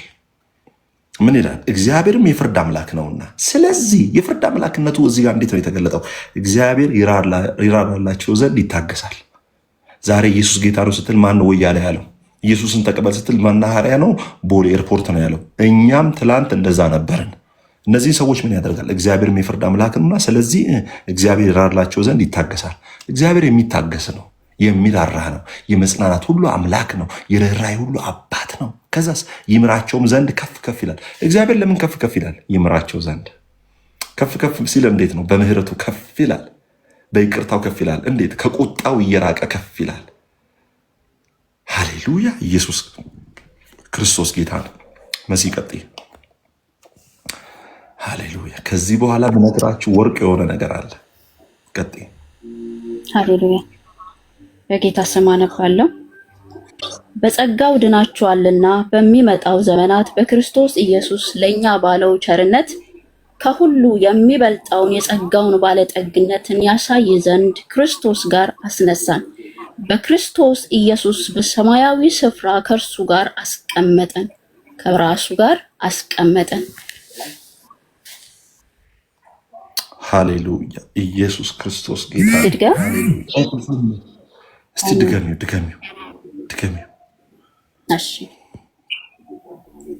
በጸጋ ድናችኋልና በሚመጣው ዘመናትም በክርስቶስ ኢየሱስ ለእኛ ባለው ቸርነት ከሁሉ የሚበልጠውን የጸጋውን ባለጠግነትን ያሳይ ዘንድ ከክርስቶስ ጋር አስነሳን። በክርስቶስ ኢየሱስ በሰማያዊ ስፍራ ከራሱ ጋር አስቀመጠን። ተባረኪልኝ መስዬ፣ ጌታ ይባርክሽ። ምንድን ነው የሚለው? በጸጋ ድናችኋልና ከዛስ በሚመጡ ዘመናት እግዚአብሔር ቁጣ ነው የሚገልጠው። በሚመጡ ዘመናት እግዚአብሔር ህዝቡን ነው የሚያጠፋው። እግዚአብሔር ህዝቡን በውሃ ላለማጥፋት ምን አድርጓል? ምሏል? ምን ይላል? በጸጋ ድናችኋልና በሚመጡ ዘመናትም፣ እንኳን ዛሬ አይደለም፣ በሚመጡ ዘመናትም ምን ያደርጋል? በክርስቶስ ኢየሱስ ለእኛ ባለው ቸርነት ከሁሉ የሚበልጠውን የጸጋውን ባለጠግነት ያሳይ ዘንድ ነው። ቁጣውን ያሳይ ዘንድ ነው። ይገላቸው ዘንድ ነው። ያጠፋቸው ዘንድ ነው። ሲዲ ስላጠፉ ሊገላቸውን አይደለም የሚለው፣ የጸጋውን ባለጠግነት ያሳይ ዘንድ። የእግዚአብሔር ቀጠሮ፣ የእግዚአብሔር ስኬጁል ምን ማለት ነው ታውቃለህ? በጸጋው በእግዚአብሔር ልጅ በክርስቶስ ኢየሱስ የጸጋውን ባለጠግነት ማሳየት። የጸጋውን ባለጠግነት ማሳየት ምን ማለት ነው? ምህረት ለማይገባው ምህረት እየሰጠ ፈጽሞ ይሄ ሰው ለመንፈሳዊ ነገር ይጠቅማል፣ ይሄ ለመንፈሳዊ ነገር ይበጃል ያላልነውን ሰው ሁሉ ለክብሩ በማቆም ኃጢአተኛውን፣ የቆሸሸውን፣ በደለኛውን ለክብሩ ለማቆም በሚመጡ ዘመናት ቁጣው ሳይሆን ቸርነቱን፣ የጸጋውን ባለጠግነት፣ ጸጋውን ብቻ አይደለም የጸጋውን ባለጠግነት the richness of his grace ነው የሚለው። እንደው the richness of his grace ይሄ ኤፌሶን ምዕራፍ 2 ከቁጥር 6 እስከ 7 ነው ያለው። the richness of his grace God has already scheduled the time to show the richness of his grace የጸጋውን ባለጠግነት ምን ያህል እንደሚችል፣ ኃጢአተኞችን ምን ያክል እንደሚራራላቸው፣ ኃጢአተኞችን እግዚአብሔር ምን ያክል የምህረትን እድል እንደሚሰጣቸው የሚያሳይ እንጂ ኃጢአተኞችን ጠብቆ የሚደፋ ቢሆን ፓስተር አታመልጥም፣ አፖስትል አታመልጥም። አንተ ዘይት እየሸጥክ እግዚአብሔር ለአንተ ዋጋ ያልከፈለ እንዴት ነው ገና ጌታን ሳያውቅ ሲዲ አቃጠለ የተባለው ሰው የሚለው? አንዲት እቺ የምታክል ዘይት 1000 ብር ይሸጥክ ገስት ሃውስ ብለህ 100,000 ብር ሰውን እያስተኛ የማይድን ሰው መድኃኒት አስቁመ ታማሚ እየሞተ አንተን ያልቀጣ እንዴት ነው ገና የእግዚአብሔር መንፈስ ያልሞላበትን በስጋ ለሚመላለስ የሚያደርገውን ነገር የማያውቅ ሰው እንዴት ነው ይሄን አደረገ ብሎ እግዚአብሔር የሚከፍለው? ኦኬ ማናችንም አንተርፍም። ቀጥል አፈወርቅ ቶሎ በል። ሮሜ ምዕራፍ 9 ከቁጥር 22 በኢየሱስ ስም አነባለሁ። እግዚአብሔር ቁጣውን ለማሳየት ኃይሉንም ለማሳወቅ ፈልጎ የቁጣው መገለጫ የሆኑትን ለጥፋትም የተዘጋጁትን እጅግ ታክሶ ቢሆንሳ። ቁጥር 23 አስቀድሞ ለክብር ላዘጋጃቸው የምህረቱ መገለጫዎች ለሆኑት የክብር ባለጠግነት እንዲታወቅ ይህን አድርጎ እንደሆነስ ይላል። የምኑ ባለጠግነት ነው የሚታየው? የክብር ባለጠግነት። ይኸውላችሁ እየተቀጠቀጠ ያደገ አባቱ እየገረፈው ያደገ ኡርጋጥ ድንጋይ ራስ እየተባለ እየተቀጠቀጠ እንደ ሳኮ ያደገ ሰው ቸርችም ስታቆሙት እንደ አባቱ የቸርቹንም ህዝብ እንደዛ ማድረግ ነው የሚፈልገው።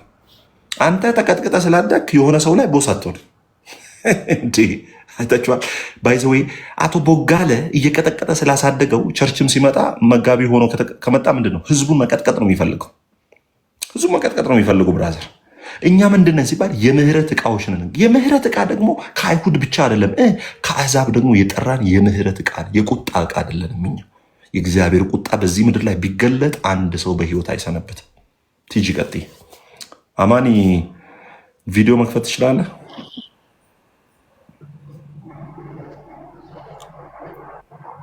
ቶሎ በይ ቲጂ። እሺ በኢየሱስ ስም አነባለሁ። መዝሙረ ዳዊት 89 ከቁጥር 15 በኢየሱስ ስም። ጌታ ሆይ አንተ ግን መሐሪና ርኅሩህ አምላክ ነህ፣ ለቁጣ የዘገየህ ምሕረትህና ታማኝነትህ የበዛ። አሜን። ቁጣ የዘገየ ምሕረትና ቸርነትህ ለቁጣ የዘገየ ምሕረትህና ታማኝነትህ የበዛ። ሚዩት አድርግልኝ ቲጂ። ጌታ ይባረክ። ምንድን ነው የሚለው? ምሕረትህ የበዛ። ከዛስ በኋላ ቁጣ ደግሞ ምን ያደረገ ይላል? የዘገየ። የትኛውን እግዚአብሔር ነው የሰማችሁ ያላችሁት?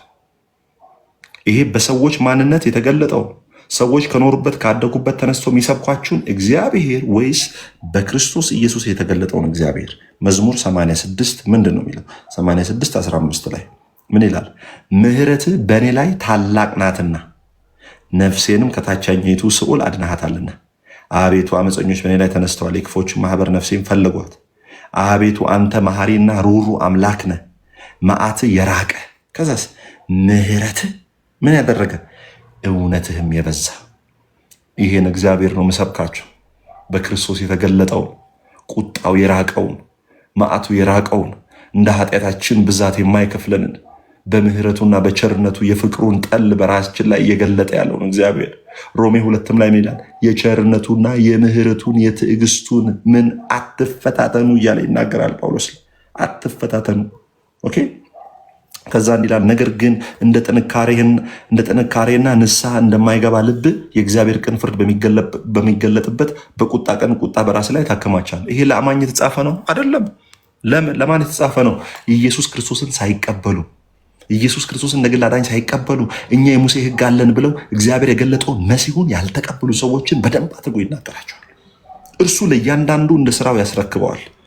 እርሱ ለእያንዳንዱ እንደ ስራ ያስረክበዋል። በበጎ ስራ በመጽናት ምስጋናንና ክብርን የማይጠፋንም ህይወት ለሚፈልጉ የዘላለም ህይወት ይሰጣቸዋል። ይህንን ጥቅስ ብዙዎች እነ አክሊል እነ ልደተ ቃል ምን ብለው ይፈቱታል? በበጎ ስራ በመጽናት ምስጋናንም ክብርን የማይጠፋንም ህይወት ለሚፈልጉ የዘላለም ህይወት ይሰጣቸዋል። ስለዚህ የዘላለም ህይወት ያለው በበጎ ስራ ነው ብለው ይችን ጥቅስ ያነሳ ያለው በበጎ ስራ መጽናት ተብሎ እዚህ ጋር የተጠቀሰው መሲሁን ስለመቀበል ክርስቶስ ኢየሱስን ስለመቀበል ስራ ስለሚባለው ነገር እስቲ እናወራ። ስራ ስለሚባለው ነገር በደንብ አድርገን እናወራለን። አሁን ኦኬ፣ ስራ ስለሚባለው ነገር በደንብ አድርገን እናወራለን። ለምሳሌ ሮሜ ምዕራፍ 4 ላይ ሮሜ ምዕራፍ 4 ቁጥር 2-5 በደንብ ስሙኝ። ሮሜ ምዕራፍ 4 ከጸደቀ በኋላ ጽድቁን በስራ ገለጠው ነው። መታዘዙን እንዴት? የሰማይ ከዋክብት የምድር አሸዋ አድርግልሃለሁ ሲለው ብቻ ወጥቶ አላቆምም። የገዛ ልጅን ብሰዋም ያስነሳዋል ብሎ አምኖ ጽድቁን በእምነት ዲሞንስትሬት አደረገው። ዘ ዲሞንስትሬሽን ኦፍ ፌዝ ነው። የእምነት መገለጥ ነው የመጣው እንጂ የጽድቅ ስራ አይደለም የመጣው። ለምን? ይስሐቅን ሲሰዋ ቢጸድቅ ኖሮ ዘፍጥረት 12 ላይ አብርሃምም አመነ ጽድቅም ሆኖ ተቆጠረለት አይልም ነበረ።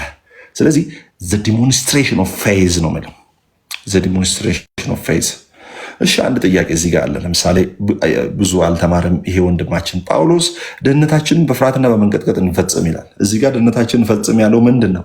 በክርስቶስ ኢየሱስ የዳነውን ማንነት ያን ደህንነት በመንቀጥቀጥ በፍርሃት እንግለጠው። ደህንነት ሰው የሚሰራው አይደለም። በደንብ ስሙኝ፣ በደንብ ስሙኝ። መዳን በሌላ በማንም የለን ይላል መጽሐፍ። መዳን በሌላ በማንም የለም ማለት ራስህም አትድንም እያለ ነው። ኦኬ፣ ራስህም አትድንም። መዳን በሌላ በማንም የለም ካለ በማርያም የለም፣ በሚካኤልም የለም፣ በጳውሎስም የለም፣ በጴጥሮስም የለም፣ ደግሞ በአንተም የለም። በሌላ በማንም የለም፣ በማንም የለም። በመልካም ስራዬ ድነትን እፈጽማለሁ ሰራለሁ ብትል አትችልም። መዳን በሌላ በማንም የለም፣ በአንተ ራሱ የለም። በፍጹም አትችለውም። ኢየሱስ ክርስቶስ ጌታ ነው። ስለዚህ ፓራዶክስ የሚመስል ጥቅስ አለ እዚህ ውስጥ። የአይሁድም የአሕዛብም አምላክ እግዚአብሔር እንደሆነ ይናገራል። አሁን እዚህ ጋር ምንድን ነው ያለው? ሮሜ ምዕራፍ 2 ላይ ሄዳችሁ ስትመለከቱ ወደ ዋናው ሀሳባችን ቶሎ ስንመጣ በበጎ ስራ በመጽናት ምስጋናና ክብርን የማይጠፋንም ህይወት ለሚፈልጉ የዘላለም ህይወት ይሰጣቸዋል። በጎ ስራ ምንድን ነው? እግዚአብሔር በላከው በልጁ በክርስቶስ ኢየሱስ ማመን ነው። እግዚአብሔር በላከው በልጁ በክርስቶስ ኢየሱስ። እሺ ትጂ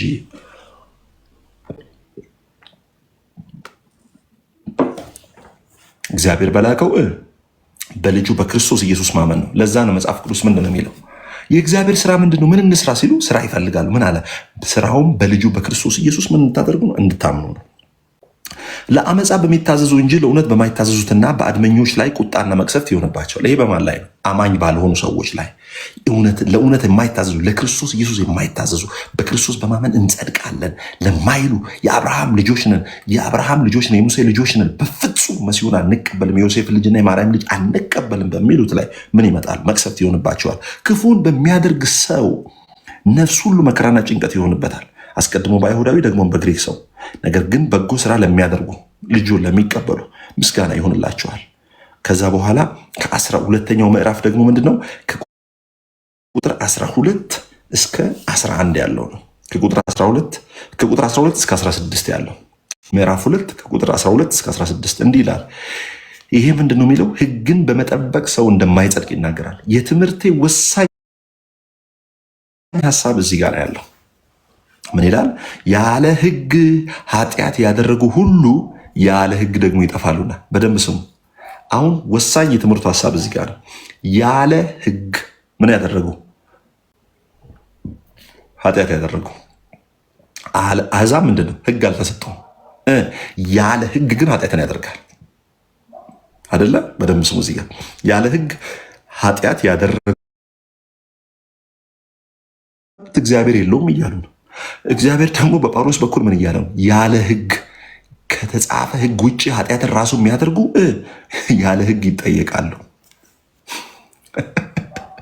በቤተ ክርስቲያን በኩል ሲኦል አለ። አዎ በእናንተ በኩል አለ። በእናንተ በኩል አለ። መግባት ትችላለህ። ሲኦል ወዳጄ መግባት ትችላለህ። መግባት ትችላለህ። እናንተ ጋር አሁን በኦርቶዶክስ ሲኦል አለ። ባይዘው በስራዬ የት ይሆን መግቢያዬ? ሲኦል ነዋ። በስራ የምትገባው በስራ እንኳን ገነት ቤተ መንግስት አገባም። ስለዚህ በቸርች በኩል ሲኦል ያለው ከወንጌል አማኞች ውጭ ባለው እንጂ እኛ ጋር በቸርች በኩል ምንድን ነው ያለው? የዘላለም ህይወት ነው ያለው። የገሃነም ደጆች የማይችሏት ኦኬ፣ የሲኦልን ደጅ የሚሰብር ማን ነው? ጌታ ነው። ሃሌሉያ። እናንተ ጋር ነው ሲኦል ያለው። በእግዚአብሔር ፊት ህግን በደንብ ስሙ። አሁን እዚህ ጋር ምን እንደሚናገር ያለ ህግ ኃጢአት ያደረጉ ሁሉ ያለ ህግ ይጠፋሉና፣ ያለ ህግ ኃጢአት ያደረጉ ያለ ህግ ምን ያደርጋሉ? ይጠፋሉ። ያለ ህግ ይጠፋሉ። አሁን ለምሳሌ ህግ አልተሰጠንም ብላችሁ እንደፈለጋችሁ ኃጢአት ብታደርጉ ያለ ህግ ነው የምትዳኙት። የግድ ለመጠየቅ ህግ ያስፈልገናል የምትሉ ያለ ህግ ትጠየቃላችሁ። ከዛስ ህግም ላላቸው፣ ይህን ደግሞ ለአይሁድ ነው የሚናገሩ። ምን እንደሚል ስሙ። ህግም ላላቸው ኃጢአት ያደረጉ ሁሉ በህግ ይፈረድባቸዋል። ህግም ኖሮት በህግ ኃጢአትን የሚያደርግ በህግ ይጠየቃል።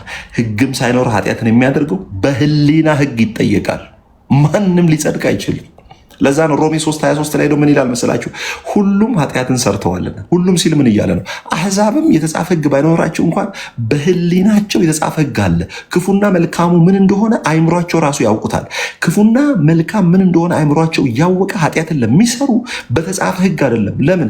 እነሱ የምጠየቅበት የተጻፈ ህግ አይደለም። ያልተጻፈ ህግ በሰው አይምሮ ውስጥ አለ።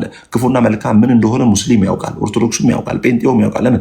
የተጻፈ ነገር ሳይኖር ህሊናችን ስንፈጠር እኛ ውስጥ ያለው ህሊና መልካምና ክፉ ምን እንደሆነ ህሊና ያውቃል። ስለዚህ የተጻፈ ህግ እንኳ ባይኖራቸው ባልተጻፈ ህግ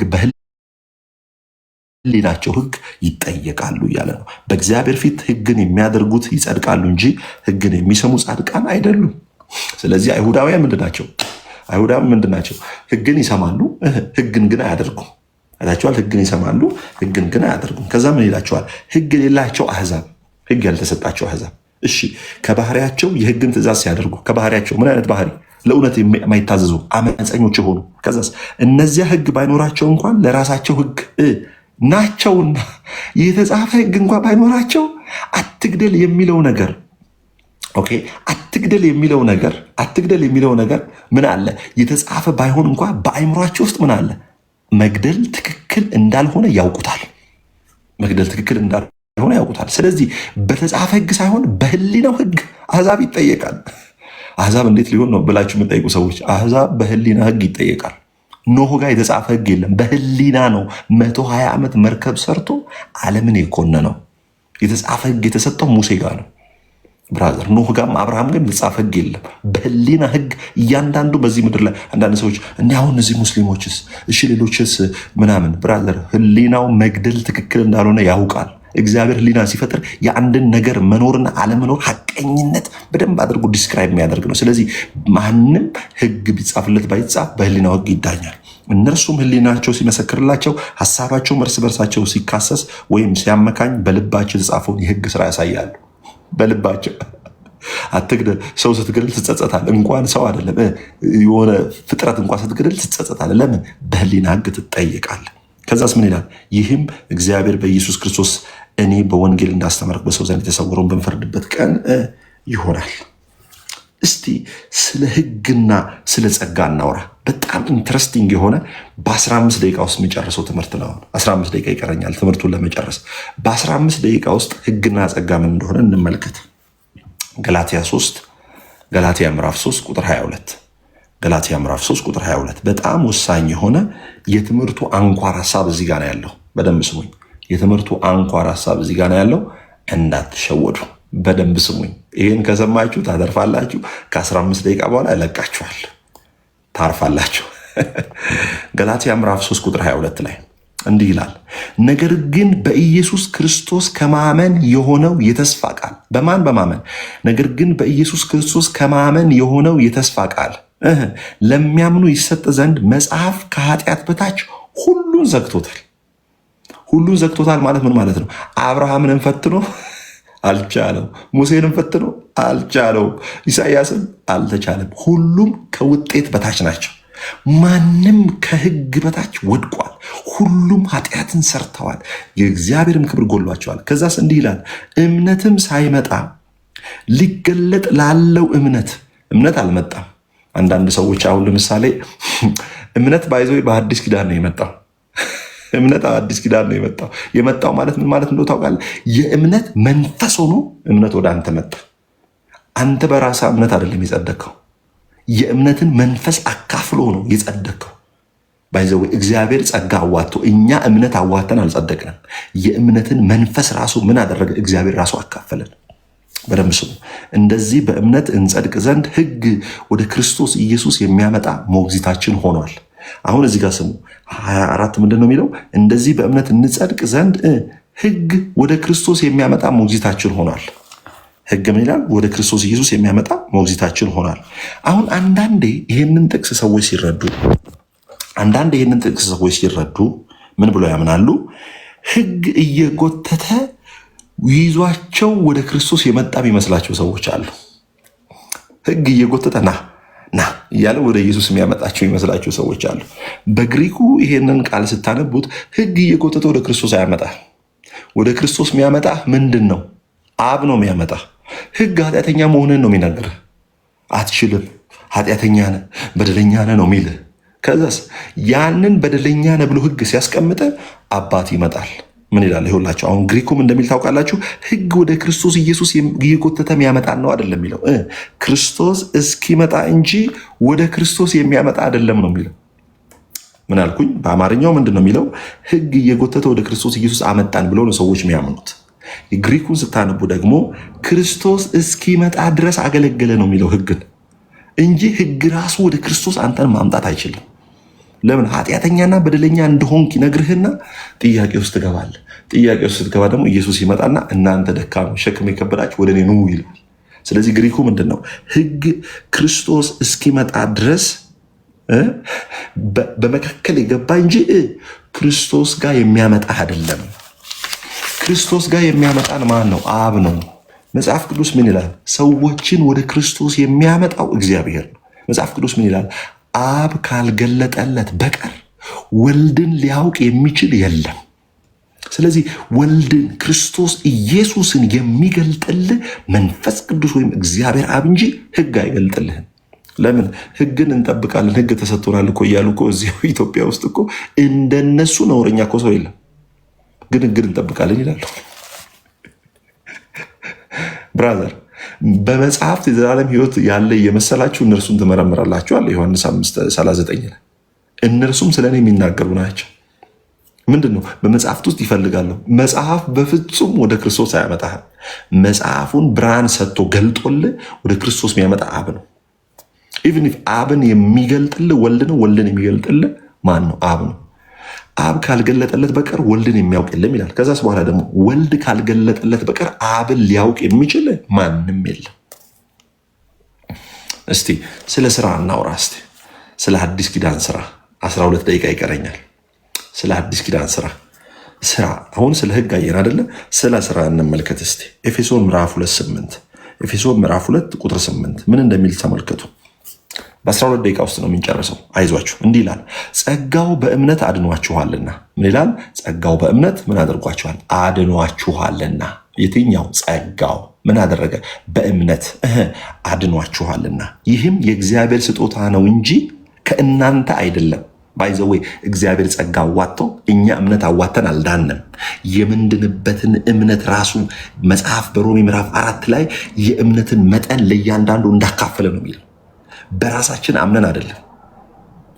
የማመንን ኃይል የእምነትን መንፈስ ምን አድርገን ነው? ተቀብለን ነው። ኦኬ።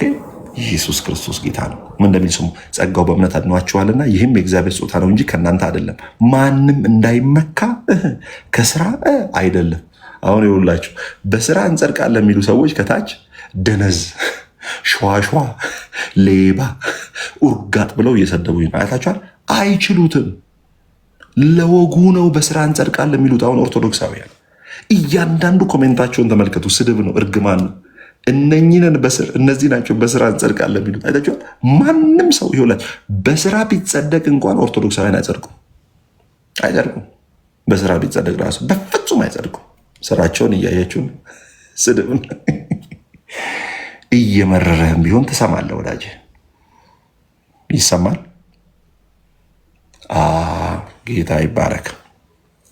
ከዛ በደንብ ስሙ። ወሳኝ ሀሳብ እኛ ፍጥረቱ ነንና፣ እችን ብቻ ነው ተርጉሞ የሚጨርሰው። እኛ ፍጥረቱ ነንና እንመላለስበት ዘንድ እግዚአብሔር አስቀድሞ ያዘጋጀውን መልካሙን ስራ ለማድረግ በክርስቶስ ኢየሱስ በጌታችን በ10 ደቂቃ ውስጥ እፈታና እንጨርሳለን። ምንድን ነው የሚለው? እኛ ፍጥረቱ ነንና የማን? የእግዚአብሔር። ከዛስ እንመላለስበት ዘንድ እግዚአብሔር አስቀድሞ ያዘጋጀውን መልካሙን ስራ ለማድረግ በክርስቶስ ኢየሱስ ተፈጠርን። አንደኛ ምንድን ነው? እኛ ፍጥረቱ ነን። ሁለተኛ እንመላለስበት ዘንድ። አሁን ነው ወደ ዋናው ሀሳብ የምንሄደው ወዳጆቼ። ምን መጽሐፍ ቅዱስ ምንድን ነው የሚለው? እግዚአብሔር አስቀድሞ ያዘጋጀውን መልካሙን ስራ። መልካሙ ስራ በአንተ የሚደረግ ሳይሆን እግዚአብሔር አስቀድሞ ሰርቶ የጨረሰው ስራ ነው። ዛሬ የሚገላግላችሁን ነገር ነው የምነግራችሁ። ምንድን ነው የሚለው? እግዚአብሔር አስቀድሞ ያዘጋጀው መልካሙን ስራ። መልካሙ ስራ በእግዚአብሔር የተዘጋጀ እንጂ በአንተ የተዘጋጀ አይደለም። እግዚአብሔር አዘጋጅቶ ጨርሶታል፣ ሰርቶ ጨርሶታል። አንተ የተዘጋጀን ነገር ለማድረግ የተፈጠርክ ነህ። አንተ የተዘጋጀን ነገር ለማድረግ የተፈጠርክ ነህ። የተሰራን ነገር ድጋሚ መስራት አይቻልም። ለምን? እግዚአብሔር አስቀድሞ ያዘጋጀውን መልካሙን ስራ ነው የሚለው። በመልካም ስራ ጸድቃለሁ የሚል ሰው እኛ የተፈጠርነው በራሳችን መልካም ስራ ለመስራት አይደለም። አስቀድሞ እርሱ ላዘጋጀውን መልካም ስራ እንመላለስበት ዘንድ ነው። የምንሰራው ነገር አለ። በደንብ ስሙኝ። የምንሰራው ግን የእኛ የእጅ ስራ ውጤት አይደለም። የትኛውን ነው የምንሰራው? እግዚአብሔር አስቀድሞ ያዘጋጀውን ስራውን ነው የምንሰራው። ዳግመኛ ፈጠረን ካለ ምንድን ነው የሚለው? አሁን ለምሳሌ እኛ ፍጥረቱ ነንና እንመላለስበት ዘንድ እግዚአብሔር አስቀድሞ ያዘጋጀው መልካሙን ስራ ለማድረግ። መልካሙን ስራ ለማድረግ ምን አደረገን ይላል? በክርስቶስ ኢየሱስ ፈጠረን ይላል። በክርስቶስ ኢየሱስ ፈጠረን ማለት ምን ማለት ነው? ቀድሞ የተፈጠረው እግዚአብሔር ያዘጋጀው መልካሙን ስራ መስራት ስላልቻለ ዳግመኛ በክርስቶስ አዲስ አድርጎ ፈጠረን። አዲስ አድርጎ በክርስቶስ የፈጠረን ለምንድን ነው? መስራት አንችልም ነበረ። መስራት እንድንችል አድርጎ ስራውን ብቻ አይደለም ያዘጋጀው፣ ስራውን መስራት የምንችልበትንም አቅም ለመስጠት በክርስቶስ ኢየሱስ ፈጠረን። በደንብ ስሙ። ዳግመኛ ፈጠረን ካለ ምን ማለት ነው? የመጀመሪያው መስራት አልቻለም። የመጀመሪያው እንዲንከባከብ እንዲሰራ እግዚአብሔር አምላክ በኤደን ገነት አስቀምጦታል። ምን? እግዚአብሔር የመጀመሪያውን አዳም ሲያስቀምጠው ሁሉ ነገር ሰርቶ ጨርሶ ነው። ኢቭን ኢፍ እግዚአብሔር ከስራው አርፎ ነው አዳምን ያስቀመጠው። እግዚአብሔር ሰርቶ ባዘጋጀው በጨረሰው ነገር ግን በዛ መመላለስ አልቻለም። አሁን መጽሐፍ ቅዱስ የሚለው እንመላለስበት ዘንድ እንጂ እንሰራበት ዘንድ አይደለም የሚለው። ምንድን ነው የሚለው? እንመላለስበት ዘንድ። ምን? ለምሳሌ ዋና ሰርተን ዋና ውስጥ እንዋኝበት ዘንድ ማለት ነው። ዋናውን ያዘጋጀው ማን ነው? ባለቤቱ። አሁን ምንድን ነው? እንመላለስበት ዘንድ ነው ያለው። እንመላለስበት ዘንድ ያለውን ስራ ቀድሞ የሰራው ማን ነው? እግዚአብሔር ነው። ስለዚህ በመልካም ስራ ይጸድቃሉ የምትለው አንተ ማን ነህ? በደንብ ስሙ። የምንሰራው ግን የእኛ ስራ ውጤት አይደለም። ዳግመኛ ፈጠረን ካለ የመጀመሪያው መስራት አልቻለም። ኦኬ፣ መስራት የምንችልበት አቅም አሁን ፈጠረን ስንል ምንድን ነው? መስራት የምንችልበትን አቅም ምን አደረገን? ሰጠን። እንደ ዶቼ ዌሌ ሬዲዮ ነው ማየው የእናንተ ስድብ። አሁን እናንተ ቅዱስ ስርዓት አሁን የእናንተ ስድብ፣ በእናንተ ስድብ ብቆም 4 ዓመት አልቆምም ነበር። በላይ እሳት ተፋባለሁ። በላይ አናት እስኪነድ ድረስ የእውነትን ቃል እሰብካለሁ። እኔ አሁን በአንተ ስድብ ምቆም መስሎን ተሳድበ ስድብ ገርበ 2012 የሰደብክ 2018 የተሳደብክ ደክሞ ትተኛለህ። አንዳንዱ ደክሞ ሰድቦ ደክሞ ይተኛል። ሰድቦ ምንም አይሰማውም። ለምን? መንፈስ ቅዱስ ውስጡ የለም። እግዚአብሔርን የራሱን የሃይማኖቱን እግዚአብሔር የሚያስከብረው እንዴት አድርጎ ነው? ተሳድቦ ሊያስከብር ነው። እኛ እኮ ሰድበን ይቆጨናል። ለምን? እንላለን። ለምን? መንፈስ ቅዱስ ውስጥ ይችላል። ይሄ ተሳድቦ ማለት ነው።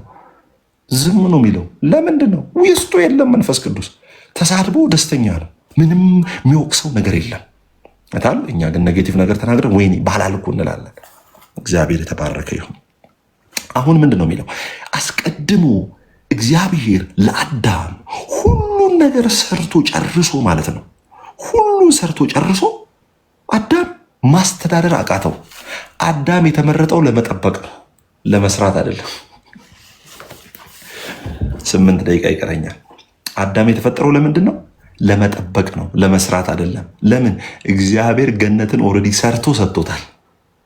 አሁንም በአዲስ ኪዳን ልክ ለአዳም ሁሉን ነገር ሰርቶ ጨርሶ ባለቀ በተጠናቀቀ በውበት መደምደሚያ በሆነው በኤደን ገነት እንዲጠብቅ ብቻ ነው ያስገባው።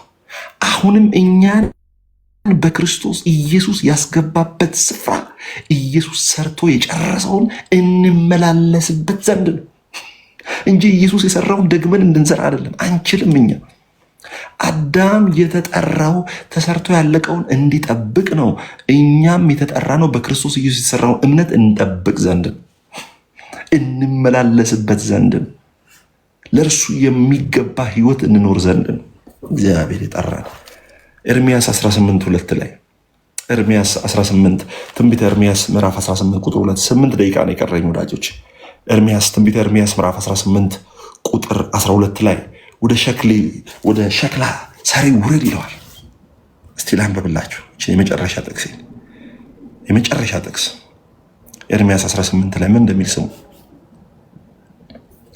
ከእግዚአብሔርም ዘንድ ወደ ኤርምያስ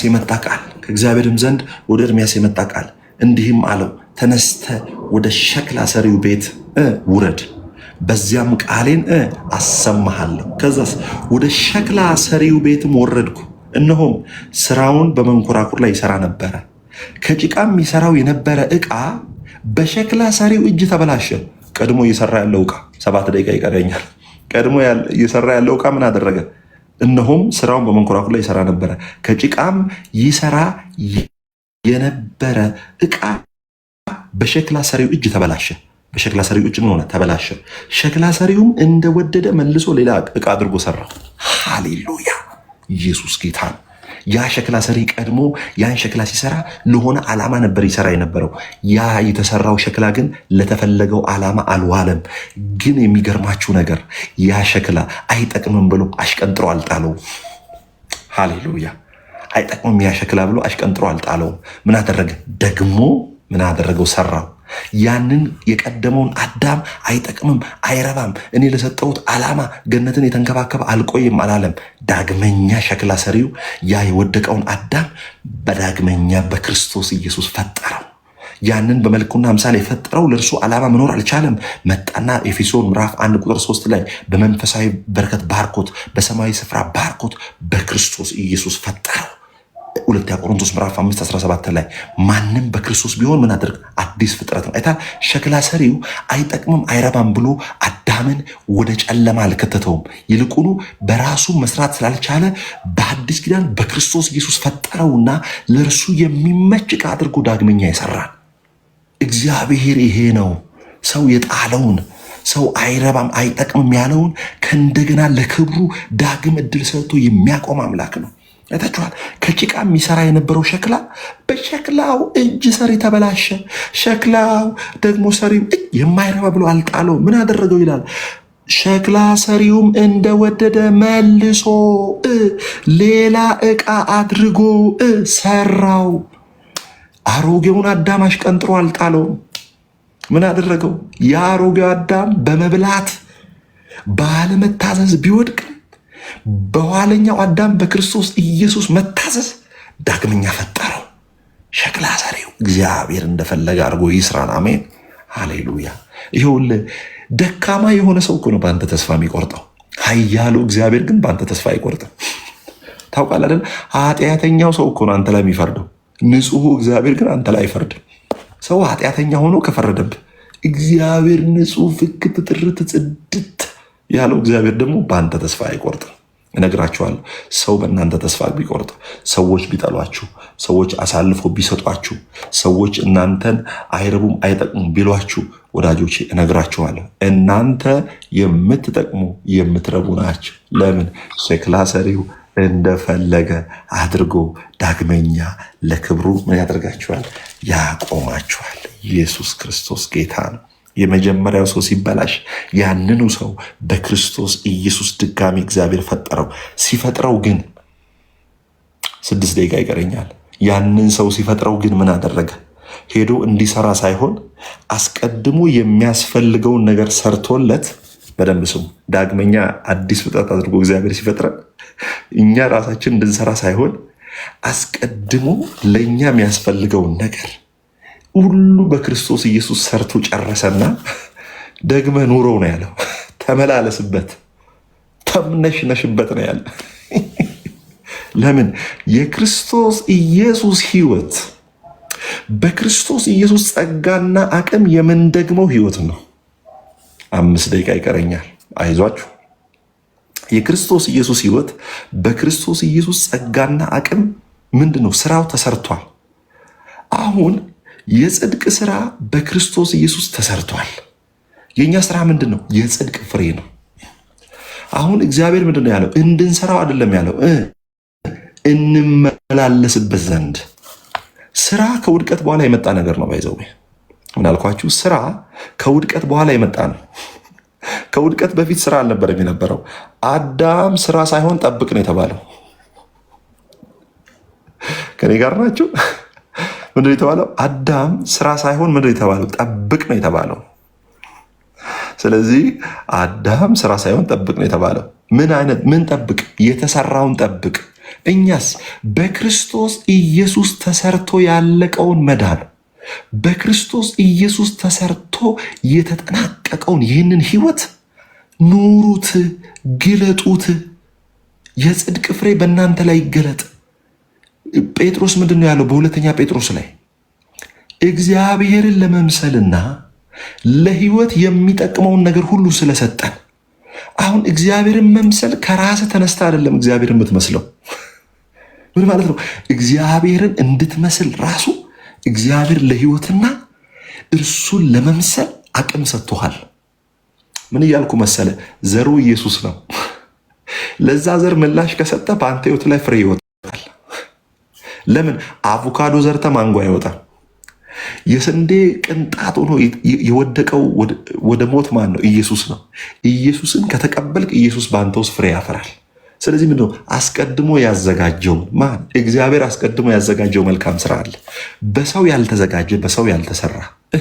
እግዚአብሔር አስቀድሞ ራሱ ሰርቶ የጨረሰው መልካሙ ስራ፣ ያንም መልካሙ ስራ በእኛ ህይወት ላይ ምንገልጥንን እንጂ ክርስቶስ ሳይሰራ ያስቀረው፣ እኛ ክርስቶስ ኢየሱስን ወክለን ሰርተን በእግዚአብሔር ፊት ጽድቅ የሚሆንልንና በእግዚአብሔር ፊት አቅርቦት የሚሆንልን ነገር የለም። ኢየሱስ ሰርቶ ሳይሰራ ያጎደለው ነገር አለ። ኢየሱስ ሰርቶ አብን ያላረካበት ጉዳይ አለ። ስለዚህ ኢየሱስ ሲደመር የኔ ስራ ስትል እግዚአብሔር ምን ይላል? የሞተ ስራ ይላል። ምን ማለት ነው ታውቃለህ? ኢየሱስ ሰርቶ ያላሟላው አለ። እግዚአብሔር ያረካበት ነገር አለ። ስለዚህ እግዚአብሔር እንዲረካበት እኔም ልስራ ስትል ምን ይባላል? የሞተ ስራ ዴድ ወርክ ይላል። ኢየሱስ በሰራው ላይ ሲጨምር I'm gonna say for you guys this Jesus plus nothing is grace። ጸጋ ምንድን ነው? ኢየሱስ ሲደመር ምንም ይሆናል ጸጋ። What is grace? The meaning of grace. Jesus plus nothing is grace። ኢየሱስ ላይ ጸሎታችን ሳይጨመር፣ ኢየሱስ ላይ ጾማችን ሳይጨመር፣ ኢየሱስ የሰራው ስራ ላይ የኛ መልካም ውሎ፣ የኛ ሰኞ ማክሰኞ ሳይጨመር ኢየሱስ ብቻውን ጸጋ ነው። ጸጋ ማለት ሰው የማይችለው፣ ሰው ማድረግ የማይችለው የእግዚአብሔር ልጅ ኢየሱስ ክርስቶስ በመስቀል ሰርቶ ቴተለስታይ ያለው ተፈጸመ ያለው ስራ ባለፈው ናዲ ያካፈለችን ቪዲዮ አለ አይደለ? ዋትስአፕ ላይ አንደኛው ቴቴለስታይ ተፈጸመ ኢየሱስ ያለው በሳይንስ በሚሊተሪ ሳይንስ ቴቴለስታይ የሚለው ኢየሱስ ተፈጸመ ያለው በሚሊተሪ ሳይንስ ምን ይባላል? ጦርነቱ ተፈጽሞ አልቋል፣ ድልን ምን አድርገናል? ተቀዳጅተናል ሲሉ ምን ይላሉ? የግሪክ ሮማን ወታደሮች ጦርነት ይሄ የሆነን አገር ተቆጣጥረው ሲጨርሱ ምን ይላሉ? ቴቴለስታይ ይላሉ። ምን አድርጓል? ጦርነቱ በአሸናፊነት ተጠናቋል ይላሉ። አካውንታንቶች ደግሞ ምን ይላሉ? ሂሳቡ በትክክል ወጪም ገቢም ሁሉ ተጣርቶ ትርፉ ሁሉ ተጣርቶ ሂሳቡ ተወራርዷል ሲሉ ምን ይላሉ? ቴቴለስታይ ይላሉ። ከኃጢአት አንጻርስ ኢየሱስ ለሕግ የሚያስፈልገው ለኃጢአት የሚያስፈልገውን ሁሉ በመስቀል ላይ ሰርቼ ፈጽሜዋለሁ። ስለዚህ ከዚህ በኋላ እናንተ የምታወጡት ፔን የለም። እናንተ ምንድን ነው በተከፈለው ዋጋ ለዋጋው የሚገባ ህይወት እየሰጣችሁ የምትኖሩ እንጂ ለኃጢአት ዋጋ የከፈልኩት እኔ ነኝ። ሕግ የሚፈልገውን የጽድቅ መስፈርት አሟልቼ የእግዚአብሔርን ፍላጎት አርክቼ የሰውን ጉለት ሞልቼ በእግዚአብሔር ፊት ሞገስ የሆንኩላችሁ እኔ ነኝ። ካላስ ሀቢቢ አቋል ማሰላማ ይላል አረብ። ሰላም ግባ። ኢየሱስ ክርስቶስ ጌታ ነው። 4 ደቂቃ ይቀረኛል። ሃሌሉያ። ስለዚህ ወዳጄ መጠበቅ ምን ማለት ነው? ለምሳሌ አዳምን ጠብቃለሁ በተሰራ ነገር ላይ መጠበቅ ምን ማለት ነው? ተሰርቶ ባለቀው ነገር ላይ እምነታችሁን ጠብቁ። የተቀበላችሁትን ህይወት ምናምንቴ አታስደርጉት። you have to be serious በክርስትና ላይ ችግር የለውም እንዲህ ብናደርግ ችግር ኖ በፍጹም የተቀበልኩት ህይወት በነፃ ቢሆንም ጌታ ኢየሱስ ዋጋ ከፍሎበታል። I have to be serious። ክርስትና ላይ ለብ ያልኩ ሰው አይደለም። አይ አም ሲሪየስ ማለት አለብህ። መጠበቅ ምን ማለት ነው? በክርስቶስ ተሰርቶ ያለቀውን በልብህ በኑሮ በህይወትህ መጠበቅ፣ መከታተል፣ በእርሱ ሀሳብ መሞላት፣ ሜዲቴት ማድረግ፣ ክርስቶስ የሰራውን የጨረሰውን ማሰብ። አለመጠበቅ ውድቀት አምጥቷል። አዳም አለመጠበቅ ውድቀት አምጥቷል። አዳምን ባለቀ በተጠናቀቀ እግዚአብሔርን ባረፈበት ስራ ውስጥ ነው እግዚአብሔር የከተተው። እግዚአብሔርን ከስራው አረፈ እኮ ይላል። እግዚአብሔር ነው የሰራው እኮ ሰርቶ በጨረሰው ውስጥ አዳም የገባው። እኛም በሐዲስ ኪዳን ክርስቶስ ኢየሱስ ሰርቶ በጨረሰው ነው። ምንድን ነው የሚለው? አዳምን ምን አደረገው? እግዚአብሔርም ከስራው አረፈ። ከዛ አዳምን ከምድር አፈር ስጋውን አበጀ ይላል። ሐዲስ ኪዳንስ ምን ይላል? በክርስቶስ ስራ በአንድ መንፈስ ወደ አብ መግባት አለን። እዛ ጋር እግዚአብሔር ከስራው አርፎ አስገባ። እዚህ ጋር በክርስቶስ እረፍት ደግሞ ወደ እግዚአብሔር ገባን። ወዳጆቼ መጠበቅ የተሰራውን በህይወት ላይ አካል ማልበስ ነው። አካል ማልበስ ነው። ኢየሱስ ወዶኛል፣ አፍቅሮኛል፣ አጽድቆኛል። ስለዚህ ሄጄ እንደፈለግኩ ኃጢአት ልስራ አይደለም። ኢየሱስ ለእኔ ህይወቱን አሳልፎ ሰጥቶኛል። እኔም ውለታውን መመለስ ባልችል ለእርሱ የሚገባ እግዚአብሔርን በመፍራት በመታዘዝ ለእርሱ የሚገባን ህይወት እኖራለሁ የሚል ህይወት ነው ክርስትና። እግዚአብሔር በክርስቶስ ኢየሱስ አድኖኛል፣ እንደፈለግኩ ኃጢአት እየሰራው እኖራለሁ፣ እንደፈለግኩ እኖራለሁ ካልክ አልዳንክም። ክርስትና የችግኝ ህይወት አይደለም። ኦኬ፣ የችግኝ ህይወት አይደለም። ክርስትና የዛፍ ህይወት ነው።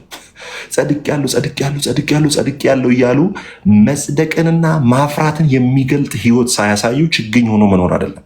ጽድቅ ምንድን ነው? ዛፍ መሆን ነው፣ ማፍራት ነው። የእናንተ እግዚአብሔርን መፍራት ሌላ ሰው ላይ መጋባት አለበት።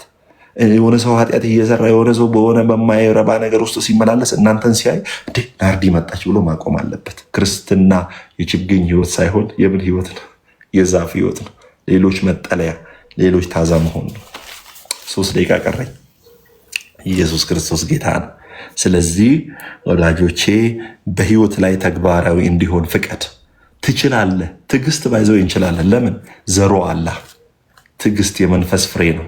የመንፈስ ስራ እኮ አይለም። ታውቃላችኋል? የመንፈስ ፍሬ ለምን? ስራው በክርስቶስ ኢየሱስ ተሰርቶ አልቋል። ሃሌሉያ። ኢየሱስ ክርስቶስ ጌታ። የህግ ስራ ምን ማለት ነው? እችን ተናግሬ ልጨርስ። የህግ ስራ ከዛ ስለ መማፀኛ ከተማ ሮብለት እንዴት እንደምንማማር በኢየሱስ ስም እችን ተናግሬ ልጨርስ። የህግ ስራ አንደኛ ህጉን በመፈጸም ይህን ሁለቱን ነገር ተናግሬ በ3 ደቂቃ ውስጥ የሚጨርስ የህግ ስራ ህጉን በመፈጸም ከእግዚአብሔር ዘንድ ተቀባይነትን ሞገስን ለማግኘት መኖር። ህግ በሁለት መንገድ ነው የሚፈታው። አንደኛ ህጉን በመፈጸም ህጉን ከመፈጸማችሁ የተነሳ በረከትን ለማግኘት መፍጨርጨር፣ በረከትን ለማግኘት መፍጨርጨር። ለምን? በህጉ መፈጸም ውስጥ በረከት ስላለ። ዘዳግም 28 ላይ የዚህን ህግ መጽሐፍ የፈጸመ የምድርን በረከት ይበላል። ሁለተኛው የህግ ምልከታ ወይም የህግ ስራ ምንድን ነው? የተነገረውን ነገር በማድረግ በረከትን ለመቀበል መዘጋጀት ነው አንደኛው። ሁለተኛው ምንድን ነው? ህጉን ባለመጠበቅ። በደንብ ስሙኝ። ሁለተኛው መልክ ህጉን ባለመጠበቅ ከሚገለጠው የእግዚአብሔር ቁጣ ለማምለጥ የሚደረግ ነገር ነው።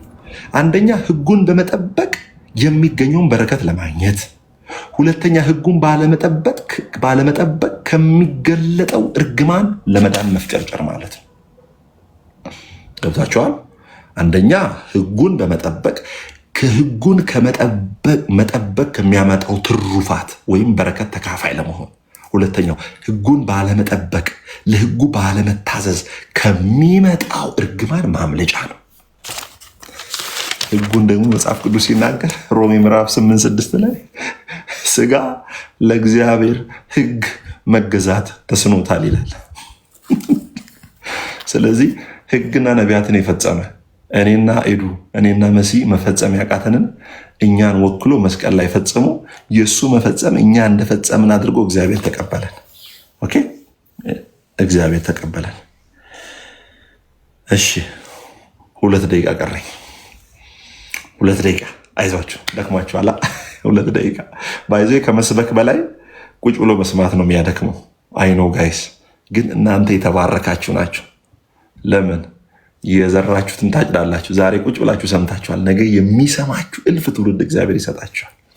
አሜን ነው። አሌሉያ። ገላትያ 3 የመጨረሻ ጥቅስ፣ ገላትያ 3 ምዕራፍ 22። ገላትያ 3 ምዕራፍ 22 ምን ይላል? ገላትያ ምዕራፍ 3 ቁጥር 22 ነገር ግን በኢየሱስ ክርስቶስ ከማመን የሆነው ተስፋ፣ በደንብ ስሙ። የመጨረሻ ሐሳብ ይሄ ነው። ነገር ግን በኢየሱስ ክርስቶስ ከማመን የሆነው የተስፋ ቃሉ እንዴት ነው? ከማመን ነው። ባለፈው ሮሜ ምዕራፍ 1:16 ላይ የእግዚአብሔር ጽድቅ ከእምነት ወደ እምነት ነው የሚገለጠው ነው ያለው። የእግዚአብሔር ጽድቅ ከእምነት ወደ ስራ አይገለጥም።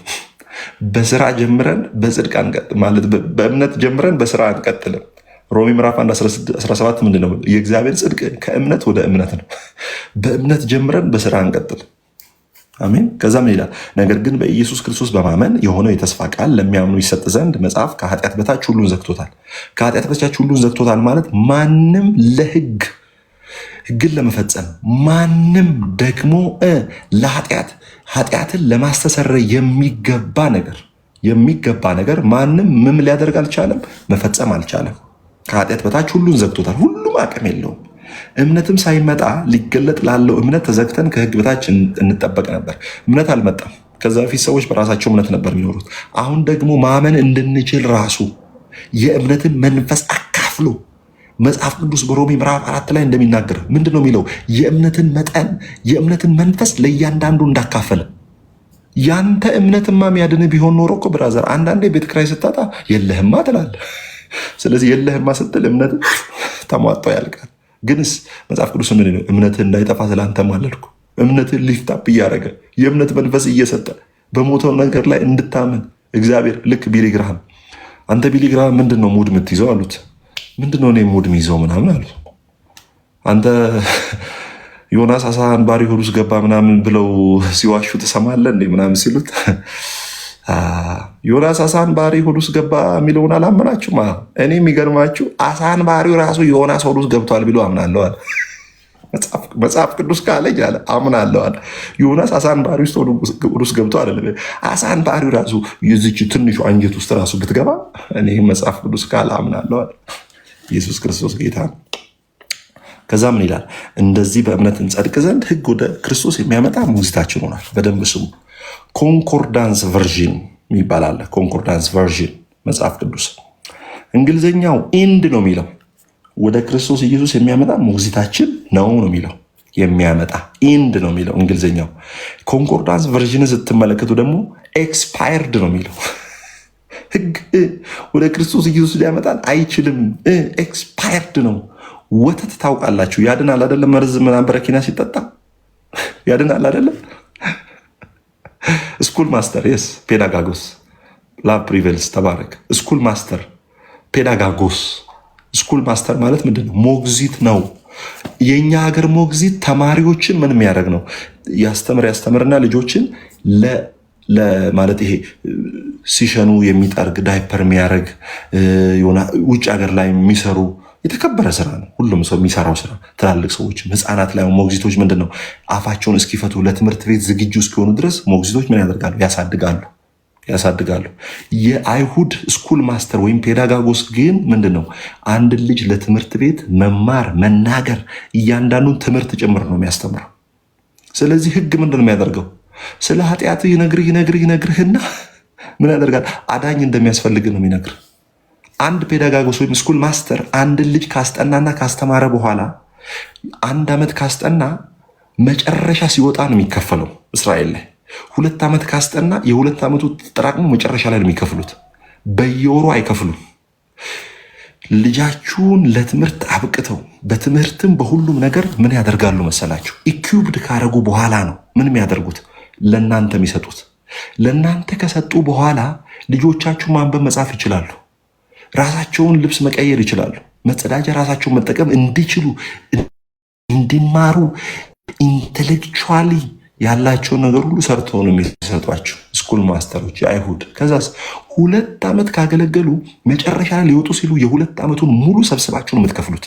ከዛስ የ2 ዓመቱን ከከፈላችሁ በኋላ ዳግመኛ እነዛ ፔዳጋጎስ ሞግዚቶች ተመልሰው ቤታቸው አይመጡም። ለምን? ተከፍሏቸዋል። ህግም እንደዚያው ነው። ህግ ተመልሶ መጥቶ እናንተን እንዳይጠይቃችሁ እግዚአብሔር በልጁ በክርስቶስ ኢየሱስ ህግ የሚጠይቀውን እያንዳንዱን ክፍያ ጌታ ኢየሱስ ክርስቶስ ቆጥሮ ከፍሎታል። መጥቶ ህግ ከኤደናዊት እንዳይጠይቅ፣ ከቲጂ እንዳይጠይቅ የመጨረሻ ዋጋውን ክርስቶስ ኢየሱስ መስቀል ላይ ከፍሎታል። መጥቶ ህግ ይህን አድርግ ማለት አይችልም። ለምን? አንተን ወክሎ ኢየሱስ ህግን በመፈጸሙ ዳግመኛ ወደ አንተ ቤት ያ ፔዳጋጎስ ልጅ ካደገ በኋላ እንደማይመለስ እንደዛው ለህግ የሚያስፈልገውን ዋጋ ከፍሎ ወደ አንተ እንዳይመጣ አድርጓል። ስለዚህ እንዲህ ብዬ ልጨርስ። የኢየሱስ ሞት ኃጢአትና ሰይጣን ብቻ ሳይሆን ህግም ወደ አንተ ህይወት እንዳይቀጥል አድርጓል። ምን አልኩኝ? የኢየሱስ ሞት ኃጢአት፣ በደል፣ በሽታ፣ ሞት ብቻ ሳይሆን ህግም አንተን ተከትሎ እንዳይመጣ አድርጓል። ለምን? ኢየሱስ የህግ ፍጻሜ ሆኖ ነው የመጣው። የኢየሱስ መስቀል ምንድን ነው? ኬላ ነው፣ የፍተሻ ጣቢያ ነው። ህግ መጥቶ አያልፍም፣ ኮንትሮባንድ ነው፣ ይያዛል። ኃጢአት መጥቶ ኮንትሮባንድ ነው፣ ይያዛል። ለምን? ኢየሱስ ሞት ኃጢአትና ሰይጣንን ብቻ ሳይሆን ህግ ወደ አንተ ህይወት ቀጥሎ እንዳይሰራ አድርጓል። ወደ አንተ ህይወት ህግ ሳይሆን ጸጋ ነው የሚቀጥለው። ጸጋና ሰላም ይብዛላችሁ። እንደ ድሬዳዋ ሰው ልመርቃቸው። ጸጋና ሰላም ይብዛላችሁ። አቦ ሃሌሉያ። ትምህርቱን አልነካሁትም። ባይዘው በጣም ሰፊ ትምህርት ነው። ሮብለትም ቀጥላለሁ። በጣም ሰፊ ትምህርት ነው። ገና ስለ መማፀኛ ከተማ አልነገርኳችሁ። ወይኔ እሱን ምነግራችሁለትማ እንዲህ በስክሪን ራሱ ትወጣላችሁ። ክብር ለእግዚአብሔር ይሁን። ኢየሱስን የገለጠልን ያስተማረን ስሙ ይባረክ። እኛ በእግዚአብሔር አስቀድሞ ተሰርቶ ያለቀውን ስራ ምንመላለስበት እንጂ ለእግዚአብሔር ስራ ምንሰራ አይደለንም። ተሰርቶ ባለቀው ላይ በሸነና ምንልን በእግዚአብሔር ጸጋ ስሙ ይባረክ። ሪፍሌክሽን ቀጥሎ ማስታወቂያ ለመናገር ይህንን ቤት ለመጀመሪያ ጊዜ ዛሬ የመጣችሁ ሰኞ፣ ሮብ፣ አርብ ወደ ምስሙኝ ሰኞ፣ ሮብ፣ አርብ ከምሽቱ 3 ሰዓት ጀምሮ የሮሜ ጥናት ሰኞና ሮብ፣ አርብ ዕለት ደግሞ የእኛው ፍሬዎች እዚሁ የሚማሩ ደግሞ ያስተምራሉ። ሄዱ እየቀጥይ ተባረኩ ቅዱሳን። በጣም እናመሰግናለን። ያው እንደተለመደው በጣም ድንቅ መልእክት ነበር የሮሜ ጥናት እና ዛሬ ደግሞ ያየነው ያው የሮሜ 2 እና ከ1 እስከ 18 ያለውን በመጀመሪያ የጀመርነው የወንጌል ምንነትና ማንነት ነው። በአጠቃላይ ሮሜ የሚያስረዳን ወንጌል ራሱ ኢየሱስ ክርስቶስ እንደሆነ አይተናል። ከዛ ስለ ኢየሱስ ክርስቶስ ነው በአጠቃላይ ይሄ ወንጌል የሚያሳየን የሮሜ መልእክት እና ዛሬ ደግሞ ያየነው ያው በማያምኑት መሲሁን በማይቀበሉት ላይ ሚላቸው የመጀመሪያው ጥቅስ ምዕራፍ 2 ቁጥር 1 ላይ የምታማከኝበት የለህምና ይላል። አንደኛ ከእግዚአብሔር ፍርድም አያመልጡም። ከዛ ሰውን ደግሞ እነዚህ ሰዎች ካራክተራቸው ሰውን ኃጢአት ይሰራል ይላሉ። ከዛ ደግሞ ራሳቸው መልሰው ኃጢአት ይሰራሉ። የእግዚአብሔር ቸርነትና ምሕረትን ደግሞ ለኃጢአት መደበቂያ ያደርጉታል።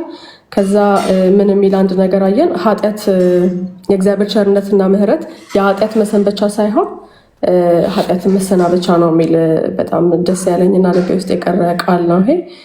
ከዛ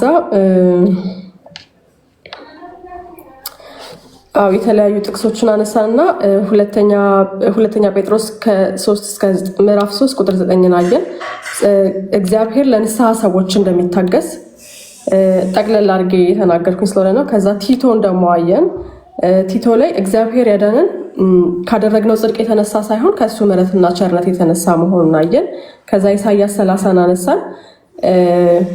እግዚአብሔር የፍርድ አምላክ ነው፣ ነገር ግን ይራራልናል፣ ይታገሳል የሚለውን አየን። ከዛ እርሱ በማመን የሚጠባበቁት ደግሞ ብፁዓን ናቸው የሚላየን። ከዛ ኤፌሶን 2ንም አይተናል። እንዲሁ በጸጋ ድናችኋልና በሚመጡ ዘመናት የጸጋውን ባለጠግነት እግዚአብሔር እንደሚያሳይ አየን። ከዛ የሕግና የጸጋን ምንነት አየን። ያለ ሕግ ኃጢአትን ያደረጉ ሁሉ ያለ ሕግ ይጠፋሉና ይላል። ይሄ ማለት ምንድነው? ያለ ሕግ ኃጢአትን ማለት ሕግ አልተሰጠንም ብለው ኃጢአትን የሚያደርጉ ያው እንዲሁ በደፈናው እነሱም ያለ ሕግ ይዳኛሉ እንጂ ከፍርድ እንደማያመልጡ አይተናል። ከዛ ደግሞ ሕግ ኖሯቸው ኃጢአትን የሚያደርጉ በህሊና ሕግ ይጠየቃሉ። አይደለም ሕግ ኖሯቸው ኃጢአትን የሚያደርጉ ራሱ ሕጉም ይጠይቃቸዋል። ያለ ሕግ ደግሞ ኃጢአትን የሚያደርጉ የህሊና ሕግ አላቸውና የህሊናቸው ራሱ ይወቅሳቸዋል። ከዛ ሕግን የሚሰሙ ግን የማያደርጉም እንዲሁ እነሱም እንደሚጠየቁ አይተናል። እና ሕግና ጸጋ ያው ሕግ ኃጢአታችንን ይነግረናል። ከዛ ጸጋው ደግሞ ያው ክርስቶስ ኢየሱስ ሲመጣ ወደ እርሱ እንድንቀርብ ምሕረቱ ራሱ ወደ ራሱ ያቀርበናል እንጂ ሕግን የሚያውቅ ሰው ለምሳሌ ሕግን ባወቀ ቁጥር ነፍሱ ውስጡ ይኮንነዋል እንጂ ወደ ክርስቶስ እንዲቀርብ አያደርገውም። በቃ ይሄንን ሕግ ስቻለሁ፣ ይሄንን ሕግ ጥሻለሁ ስለሚል ከክርስቶስ ይርቃል። ነገር ግን በጸጋው ስናምን ክርስቶስ ራሱ ወደ ራሱ እንደሚያቀርበን አይተናል። የሚቀጥለውን ደግሞ እስቲ ቀጥሉ ቅዱሳንና ተባረኩ። በጣም አመሰግናለሁ። ድንቅ ጊዜ ነበር። ሆስት ልሁንና ናርዲን ልጋብዛ።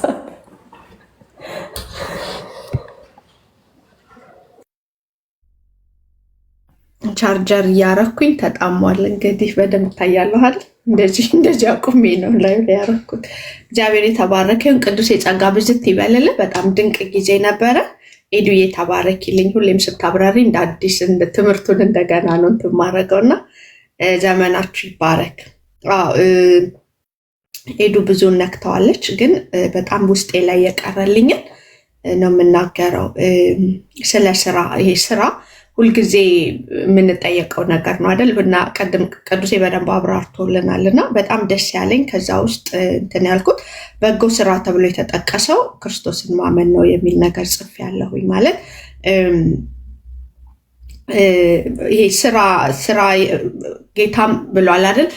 ታዲያ ምን እንስራ ምናምን ሲሉት በላከው ማመን ነው ያላቸው አይደል? ዮሐንስ ወንጌል ላይ እና ይሄ ስራ እዚህ ጋር የሚጠቅሰው ስራ እኛ የምንሰራው ሳይሆን የተሰራውን ማመን ወይም በክርስቶስ ኢየሱስ የሆነልንን ለእኛ ተደርጎልናል ወይም የተፈጸመውን በቃ ለእኔ ተሰርቶልኛል ብሎ ማመን እንደሆነ እዚህ ጋር ተምሬያለሁኝ እና የአብርሃምን አምጥቶ ሮሜ ላይ እና እንደገና ያዕቆብ ላይ ያለውን ቅዱሴ ሲያስረዳ ነበረ እና አብርሃም የመስዋዕቱን በግ እግዚአብሔር ያዘጋጃል ብሎ በእምነት ልጁን ለመሰዋት መነሳቱ ነው እንደ ስራ የተቆጠረለት እዛ ያዕቆብ ላይ የሚናገረው ክፍል ማለት ነው። እና ይሄ በቃ ዋና ነገር ነው ማለት ነው። አብርሃም የሆነ ስራ ሰርቶ ሳይሆን በእምነት ተነስቶ ልጄን ብገለውም እግዚአብሔር ግን ሊያድነው ይችላል፣ ሊያስነሳው ይችላል ብሎ ማመኑ እንደሆነ እሱ ተምሬያለሁኝ። እዚህ ጋር ስራ ተብሎ የተገለጠው ማለት ነው። ጌታ የተባረከ ይሁን። በጣም የገረመኝ ሌላ ይሄ ሮሜ 2:12 ላይ ያለው ኤዱዬ መሆን አንስተዋለች እና ሕግ የሌላቸው ኃጢአትን ቢያደርጉ በህሊና ይጠየቃሉ። ላይክ ማለት ማንም ሰው የሚገርም ነው። ይሄንን እየጻፍኩኝ በልቤ ምን የሚል ነገር ይመጣል? እግዚአብሔር ጻድቅ አምላክ ነው። እግዚአብሔር ጻድቅ አምላክ ነው እና እንዲህ ስላደረክ እንዲህ ተብሎ የሚወቀስ አምላክ አይደለም። እሱ በፍርዱ ትክክል ነው፣ በሚያደርገው ነገር ሁሉ ትክክል ነው። ስለዚህ እኛ ሕግ አልተሰጠንም፣ ታቦትም የኛ አይደለም ምናምን ቢሉ በኖህ ዘመን እንደነበረው በህሊናቸው ይፈረድባቸዋል ማለት ነው። ሕግ ያላቸው ደግሞ ያው ሕግ ተጠቅሶ እንደሚፈረድባቸው ኖህን ምሳሌ አድርጎ ነግሮናል። ገላትያ 3:22 አሁን መጨረሻም ላይ የጠቀሰው ጥቅስ ነው። መሀል ላይም አይተነዋል እና ከሮሜ 3 ጋር ይመሳሰልብኛል። ሁሉ ኃጢአትን ሰርተዋል እግዚአብሔርም ክብር ጎሏቸዋል እና ሮሜ 3:20 ተዘግተዋል አይደል? ከኃጢአት በታች በቃ ማንም አይደል? ማንም ንጹህ የለም አንድስ እንኳን ማንም እንደዛ ነው የሚለውና በክርስቶስ ኢየሱስ ግን በማመን ሰው ሁሉ የእግዚአብሔርን